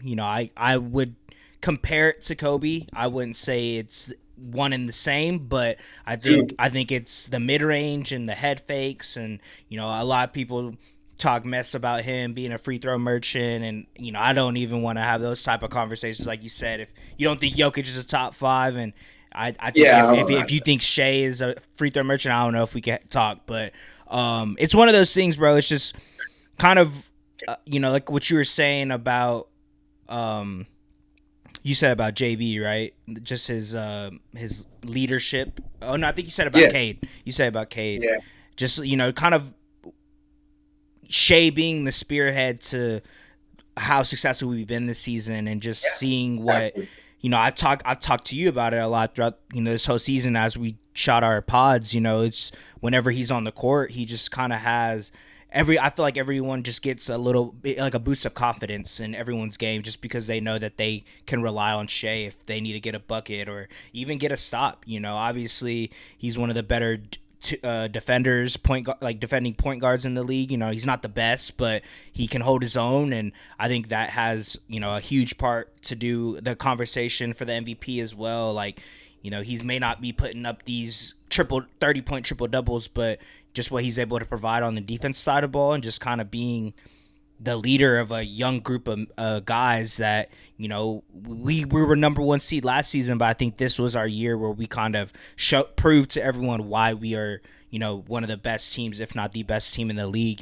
So it's kind of great to see his progression and just what he's been able to do for us. And like I said, and we'll get into it when we talk about game 1 of the finals, just that shot that he took at the end of the game. Like, I'm comfortable with that shot because I've seen him make that not more than he's missed this whole season. So it's just kind of like you said, I'd say over the last 3, bro. yeah Like it's been insane, bro. So like you said about Giannis and Jokic, those, I would say him, Shea, Jokic, and Giannis are going to be in the running for first team All NBA for the foreseeable future. I don't see playing himself into the Hall of Fame for you. Yeah, I think so, bro. Yeah, bro. Yeah. Like I'm gonna be honest. The season that I saw from Shea is, again, to me, I saw 2 players have some of the greatest seasons I've ever watched. I'm only 23, so I haven't seen that many crazy seasons. Again, like I've seen Rose's season, right? Like crazy. He's crazy young. I've seen Braun, obviously, his MVP, his first MVP, like crazy. But bro, come on now. Like this MVP battle was like one of the most memorable we've had in history, and I think Shea just went up to Jokic a little bit, bro. The leadership, the way that he was able to rally the troops and have everybody follow his. Everybody wants to be there. Somebody who doesn't talk but always is doing the right things. I think Shea's been that guy, bro.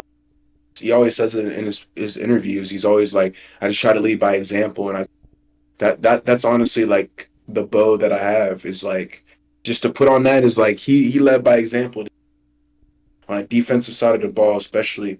I think we talk about his offense a lot, but to be honest with you, I think the defensive side of the ball is where he people. It's like you can score 35, but and I think Shea is right up with the best of them as well in terms of being engaged on both sides of the ball. One of the smartest players we have in the league because he draws so many fouls, and I think his post game he's probably, in my opinion, Shea probably has the best guard post game right now.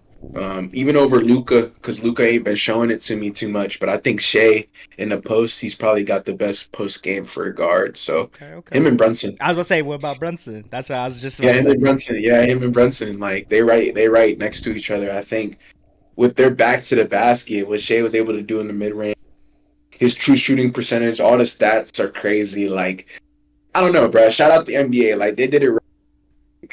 They finished off with a top two for a reason. Those guys. I just don't know if we're gonna get that again that next year. But I think just to go into this quickly, I think we actually so a lot of those dudes besides D Mitch and Jason Tatum are from a different country, and I think Adam Silver kind of took a hit.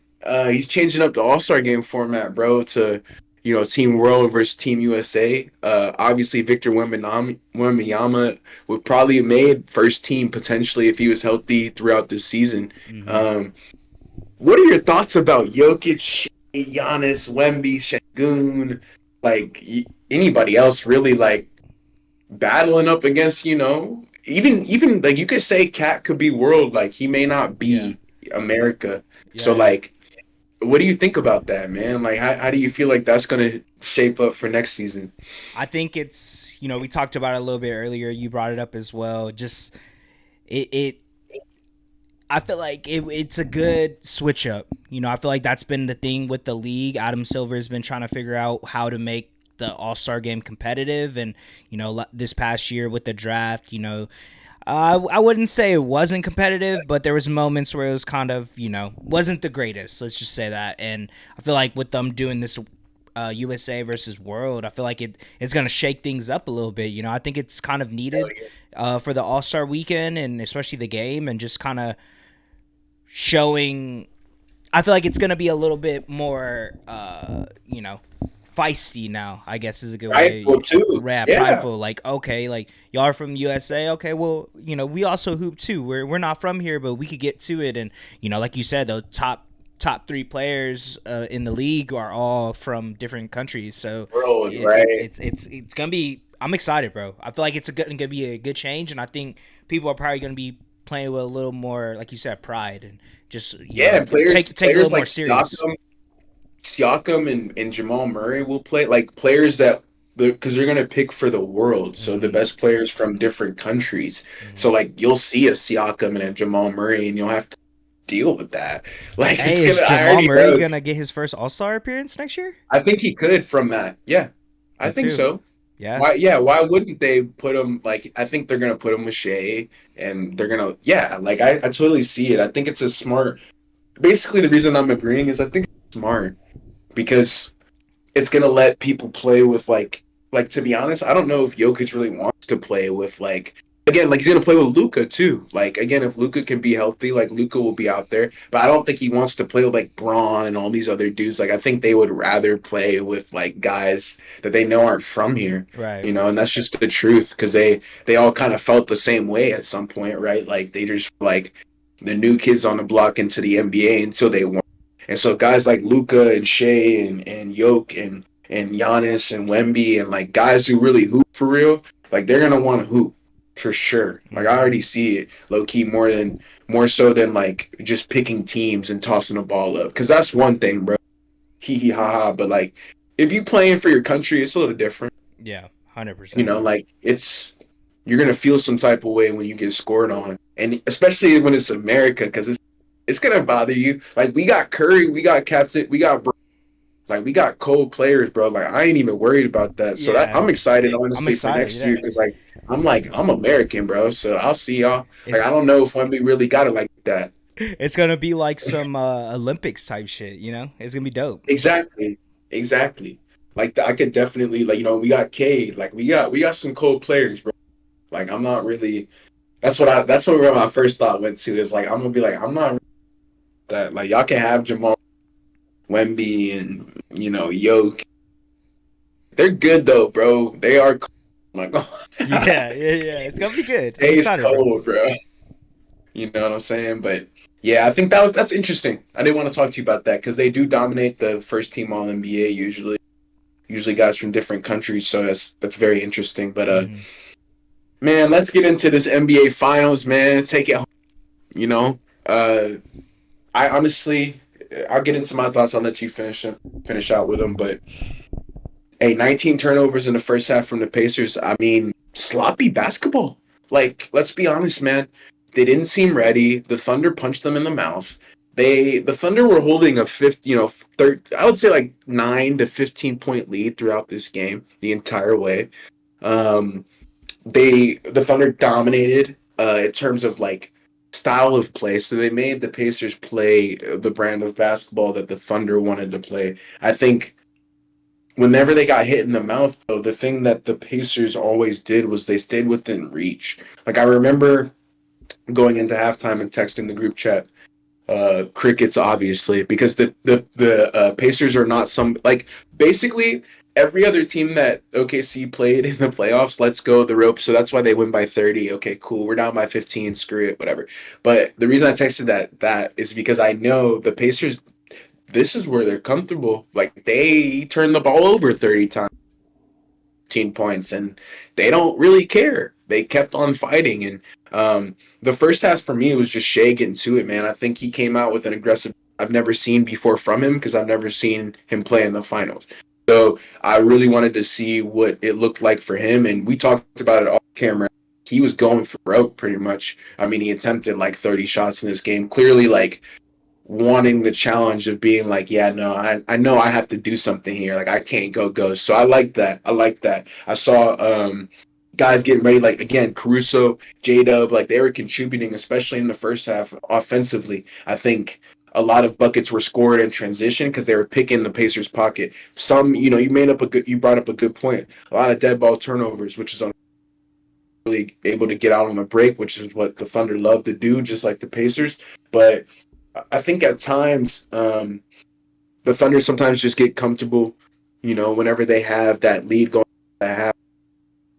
I think they are the best third quarter team, so they know that like, okay, if we can be up at halftime, like we're in a good position for us to win. And I think the Pacers just happened to spot, and in the second half, bro, like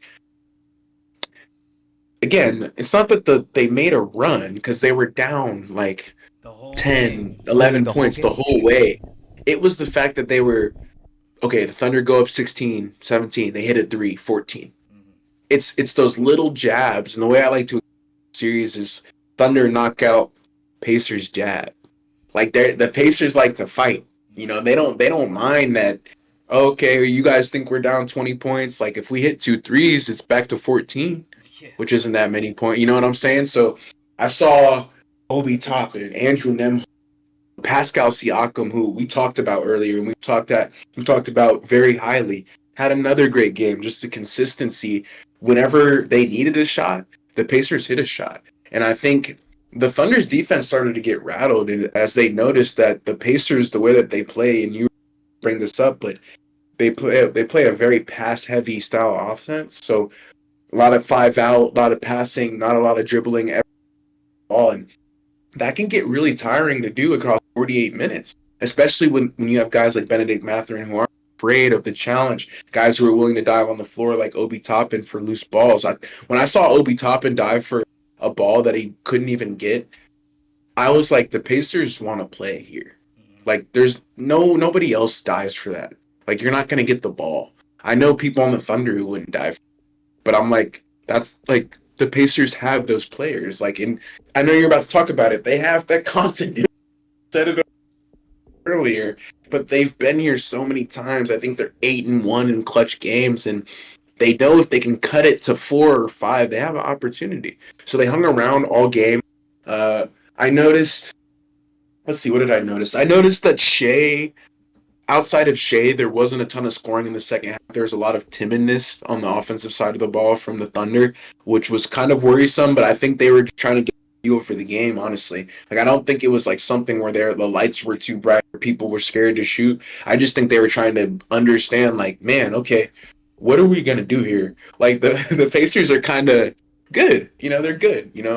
Our uppercuts aren't landing. Like, we got to figure out a way that points. Again, they did well at the end of the game trying to get to the line, but ultimately it came down to the last 5 minutes of the game. And you said it, man. Miles Turner kind of hit a bank in three to 98, 102 or something like that. And that's kind of where it shifted in my head as well.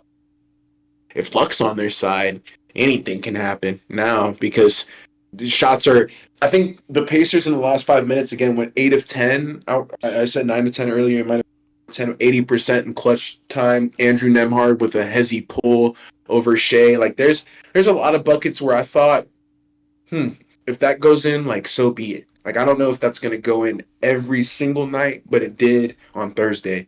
And so when you have Nemhard going at Shea, not afraid, when you have Halliburton, obviously kind of playing ghost all game, but he was there. Again, 14, 10, and 7 is like a pretty good stat line for anybody else, but what he was able to do towards the end of the game, you matter through the first 3 quarters.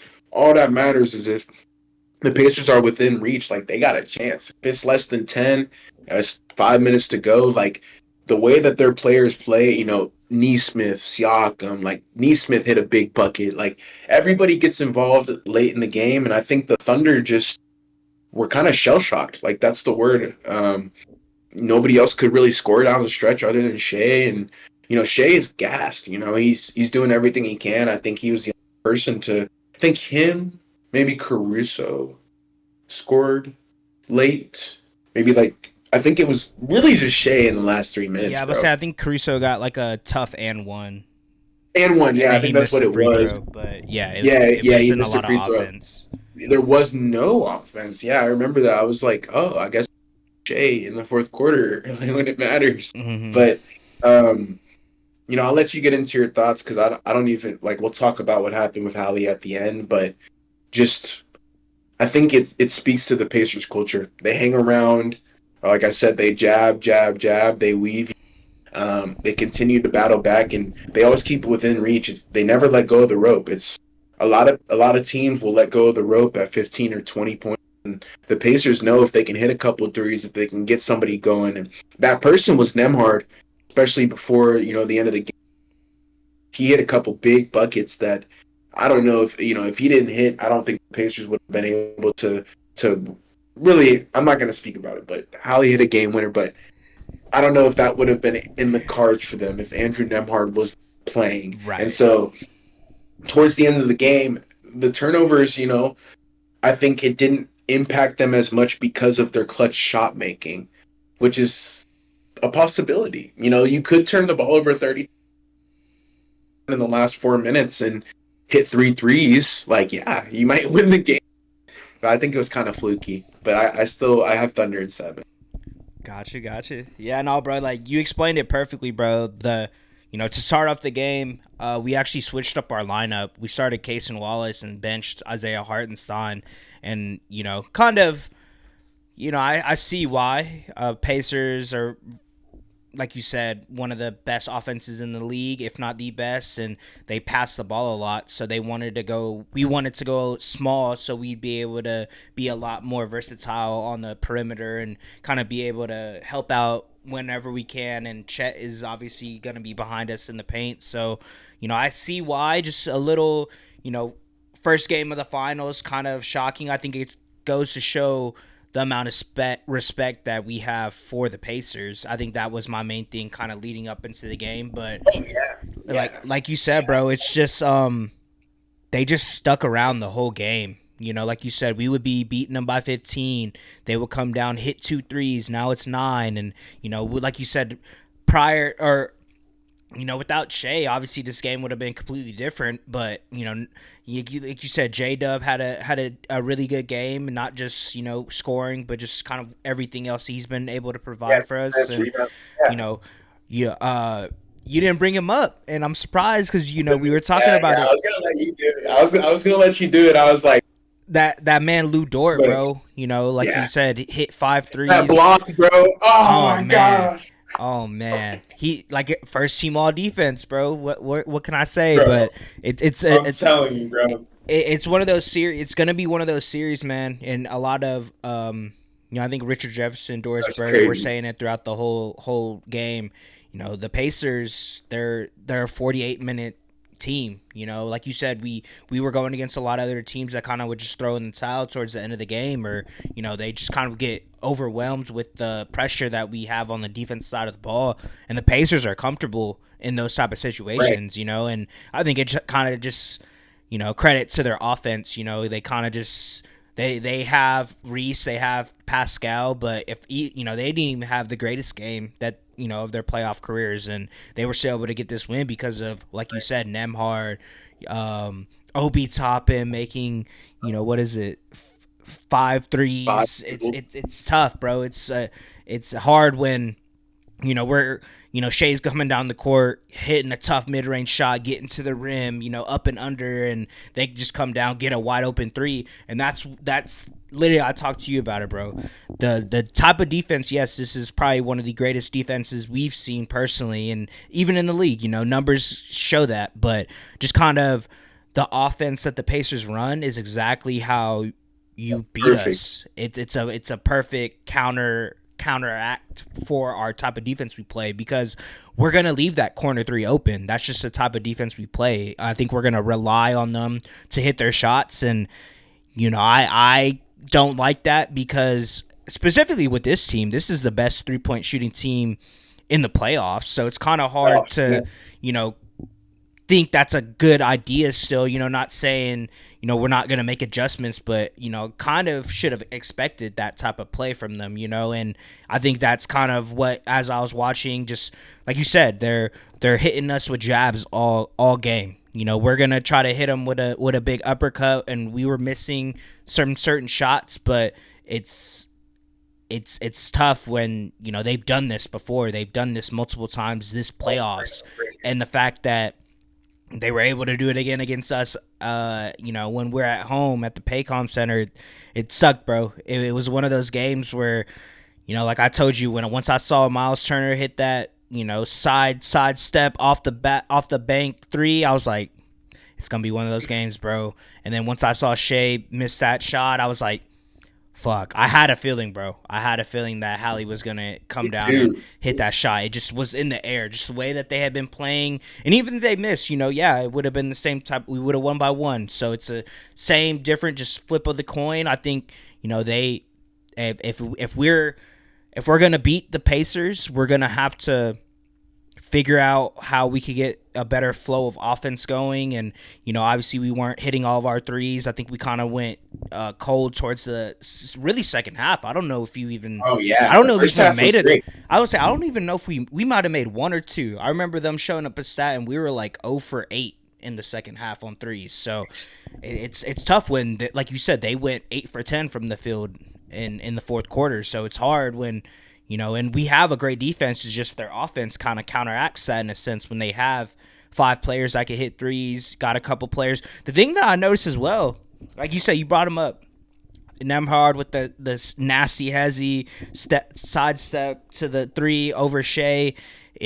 He was the one that was initiating the offense really towards the last couple minutes of the game. I would say clutch time, like we said, and the fact that he was able to knock down that shot, like, and you brought it up, man. I don't think they would have not have been in that situation for Halliburton to even make that shot. So shout out to him, because I noticed that, and just not saying that obviously Reese is a great player, hit the shot that won them the game, but like you said, he did kind of go ghost. But when they needed him the most, Yeah, he for showed sure. up, and that's all that matters. So, but Yeah, shout out to the Pacers. I didn't think it was going to be a sweep or even a gentleman's sweep. I think I said we were gonna win in 6, and I'm staying true to that. I think that obviously that game kind of reminded me a lot of that Denver game, bro. Game 1, Aaron Gordon hitting that game winner, and kind of getting the same feel of that this is gonna be that type of series. It's gonna be a close one. Contrary to the popular belief, I feel like everyone was just giving us this championship, and I definitely was not in that mentality. Pacers have been a great team all season, and they're here for a reason. So, I think it's going to be a great series, bro. I'm ready for game 2. And the thing that, I talked to you about it as well, the thing that for me it sucks because, I still have a horse in this race. I'm still going for a Oh, team. This is my bro. squad. And, Makes you hurt. this is the NBA Finals, bro. So this is the only basketball on right now. So all I saw the day after, bro, at the gym, Hallie jumper. I'm like, oh man, it sucks, bro. It sucks, but I think like you said, that you kind of need these type of experiences, especially as a young team. Everyone's first finals appearance besides Alex Caruso. Like you kind of gotta know what that feels like to try to get to the top. And I think the boys are gonna be ready, bro. I'm not gonna lie. I'm not saying it's gonna be a blowout. I'm pretty sure it's gonna be a close game, but I think we do a great job from learning from our losses in this postseason, and we have continuity as well, just like the Pacers do. It's just going to be trying to figure out, what offense we're going to be running. Obviously, we saw the way that Benedict Mathurin, Andrew Nemhard, they're throwing pretty much all the great defenders on Shea. So it's kind of he's going to be able to do what he does, but shout out to Lou. He was hitting his threes, but we need someone else. We need someone coming off the bench, hitting a couple threes for us, or like we have been these past couple series. That be Kenrich Williams, or Alex Caruso, of course, has been doing great. Isaiah Joe, you know what I mean. So we need someone to be able to combat their bench production. And it's crazy to say because I've been telling you all season we probably have the best bench, but I mean Pacers have also been one of the best benches as Right well. there. They're right there. So Yeah. it's a great series, bro. For everyone saying that that this is a whack series, blah blah blah. Like I just Oh don't think you man. really watch hoops, bro. I'm not gonna lie to you, and I'm gonna be completely straightforward with a Yeah, lot for of y'all, real. just No, that's because for real. this is a really good series. You know what I mean? It may For not sure. be the biggest markets, and it may not have, besides Shea, like a solidified superstar in this league. It's great basketball, bro, and it's gonna be interesting to see what Rick Carlisle and Coach Dayton all trying to see the chess match that they're gonna play. Because like I said, we already made our first move with that starting Case and Wallace, so they saw that, and hopefully we can adjust and try to get a little bit more bench production. But I'm excited, bro. Like you said, this is Yeah. what I've been waiting for all season, and it still doesn't. It hasn't hit me honestly. The fact that my team is in the finals, bro. It kind of like No, it's like a surreal feeling. I like even all day. I was like, dude, my team's in the finals, bro. Like my yeah, team's about bro. to play game 1 of the That's finals. crazy, right? It's wild, bro. So Yeah. super Like super dope, man. game game two is a kind of like a winner go home situation. Like it's not winner go home, but I know that such. Um, when I say that, they're not gonna show all the cards in the deck, but they're gonna try to win, and they need to, man. I think if they can continue this up, obviously they turn the ball over way more than expected. I think most of the time, 90% of the time, that's going to lead to a win. But I think the Pacers just got to clean up their offense to really have like I don't know if they can win 4 games in that way that they time. So um, I think the Paycom Center is going to be rocky for sure tomorrow, 7:30 ABC. Make sure you guys watch it, man. Game 2. I got the Thunder though. I got Thunder 118, 109. Okay, I like that. Yeah. I was gonna say I'm gonna go Thunder. I'm gonna go. This is a good one, man. I'm gonna say 122 to 115. Ooh, that's a good number. You think the Pacers going to score a little? I think they're gonna score, bro. I don't see them cooling down. I'm not gonna lie to you. They haven't this whole postseason. So why would I expect it Yeah, to yeah, happen they, now? they won't, bro. I'm not gonna lie. Like They got some I'm flamethrowers I'm on that I'm team. honestly waiting for it. I'm waiting for. I mean, Yeah, and I would like, say like this game, like a Tyrese and Pascal didn't even shoot the best. So that's why I'm like they're gonna have a game. You know, each I think they're damn, each I probably didn't gonna even have. think about that. You Yeah, know what I mean? And they might not yeah, get the production from Obi for the rest of the series, but someone, even TJ McConnell, he had 9 off the bench. You know what I mean? I kind of expect him to probably do something like that again. Honestly, just the way he plays. yeah. We'll see. But I think Obi will get locked up. I think Matherin too. They're gonna have to do something about him. mm, But I think if they figure out those two guys and just try to keep those guys at bay, like the Thunder will be okay. I think Matherin is like you said, he's a problem. He's kind yeah, of an issue because he can really score for sure, and he hasn't had a good playoffs. If he starts having a good playoffs, like that's not good. yeah, he's their wild card But for sure. bro, now that the playoffs are kind of wrapping up, you make a good point. Your team is in the NBA Finals. Last thing we got on the docket is your all third team, man, and I want to hear yours. You helped me out with earlier, like now an hour and a half ago, but just going through these teams with you, man, I think it was a good little exercise. I actually ended up dropping somebody out, unfortunately of mine, but it's all good. I had to switch it up a little bit, but you can take it away, my man. Got you. So, is my first pick gonna be like the solidified ones, and then the back end is gonna be the ones that we Yeah, were kind yeah. of all right. You were So like sketchy. yeah, yeah, yeah. So first on my team, I got Donovan Mitchell. ZD and I were talking about it, what he was able to do in the playoffs. This whole postseason 30. has been incredible. Like you said, he steps up in the playoffs. He averages more than what he averages in like the regular season usually Yeah, in the yeah. playoffs. So the fact that he was able to do this again, they weren't able to, beat the Pacers, but he was a reason why they were in that position and, kind of got rid of the Heat pretty easily. I mean, that was when he was really cooking and then, just kind of I think it was just him getting a little tired.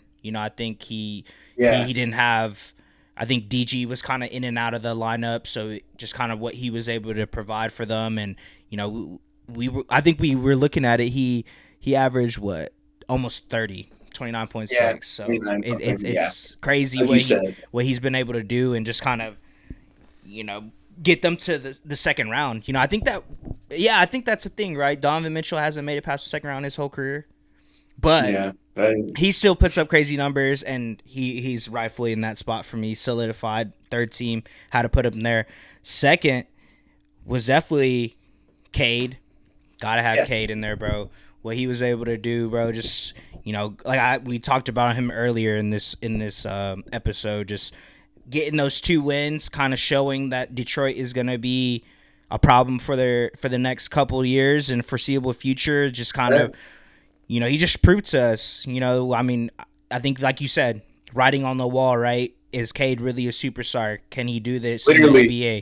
And he did it. Because So, it is. and it's Yeah. one of those things, bro. He's just been able to bring the Pistons back to life, bro. And I think Like you said, from the dark. from the dark, Yeah. bro. Super. They last year, people forget how bad they were. They were 3-13. Yeah. Like they were bad. Terrible. Not this season they're a 6 seed. So shout out to 2 Cade. playoff wins. 2 playoff wins. That's First 100%. postseason for Cade. Yeah, gotta put him in there, bro. My next one, it's gonna be your boys, bro. You definitely swayed me into this direction as we were talking. I'll go either or. So I'll go Luca, bro. Just kind of what didn't play that much games, yes, but the series that they had, both of these players. So I'm really going Luca and LeBron for everyone that doesn't know.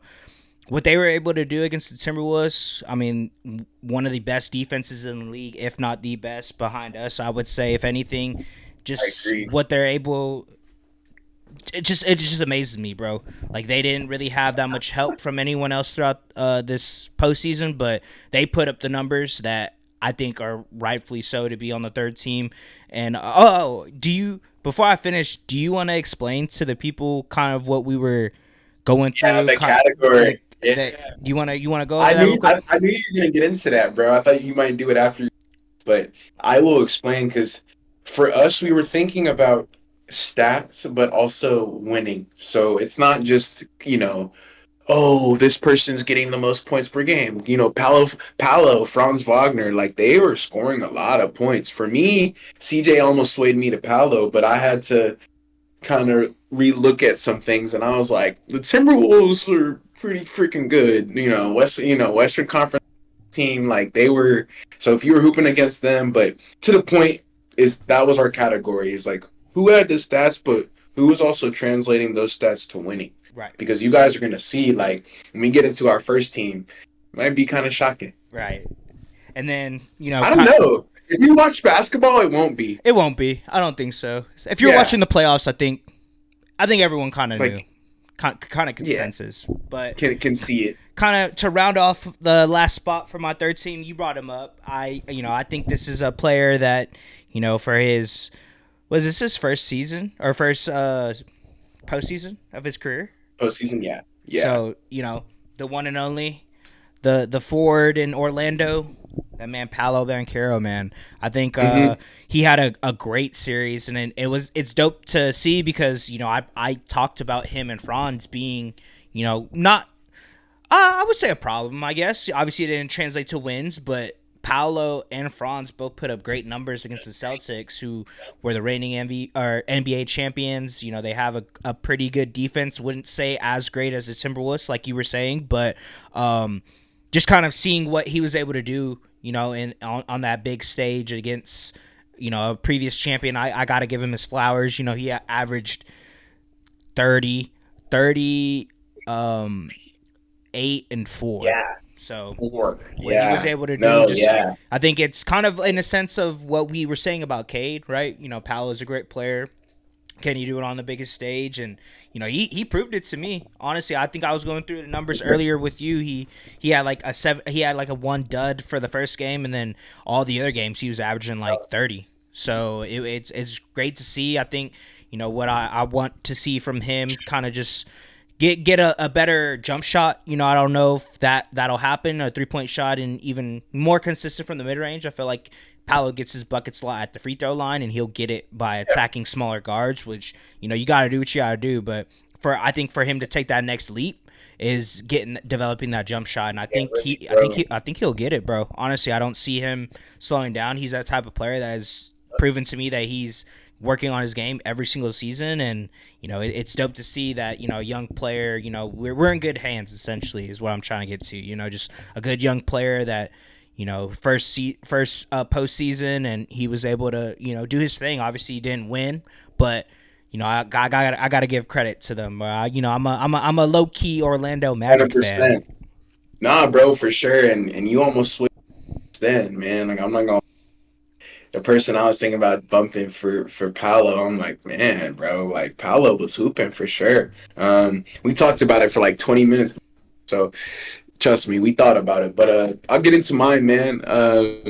Like I said, we're just thinking about purely how the stats really translated into winning, but we also take into account your stats. Obviously, if you did super well like Paolo and had one playoff series, it doesn't matter. But I also got Cade on my list, bro.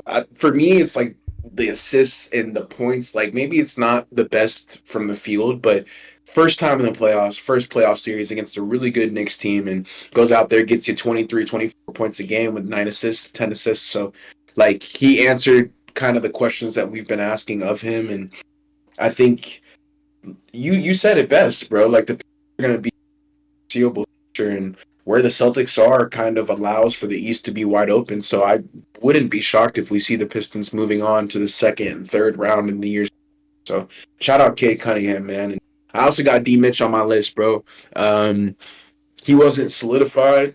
I originally had Julius Randle, but I had Donovan Mitchell was Donovan Mitchell. Still translated to winning a little bit. They were able to win the series. But I think for me, it's just the fact that his points per game just increases. He becomes a better player in those clutch moments. And even for him, like he didn't shoot the best from deep. I think he got exhausted, like CJ was saying, but everything else was the same. The free throw line, just his consistency from the mid range, obviously scoring the ball. I think Donovan Mitchell is one of the best playoff performers that we've ever seen. So he had another great playoffs this year. It's just sad that it wasn't really able to train the Cavs going further. I had them in the and it's not the case, right? You know, I gotta do it. You guys can hate on me if you want, but like CJ said, I'm repping Lake Show. Next two people, man. It's LeBron James and Luka Doncic. I mean, you can hate but we only got 5 games against the Timberwolves. But I guarantee you, if it was a 7-game series, those dudes would have still been cooking the best defense, one of the best defenses we have seen this season. So I got to give it to them, man. 29 points, 7 assists, like 8 rebounds or something, and then Luka was 30.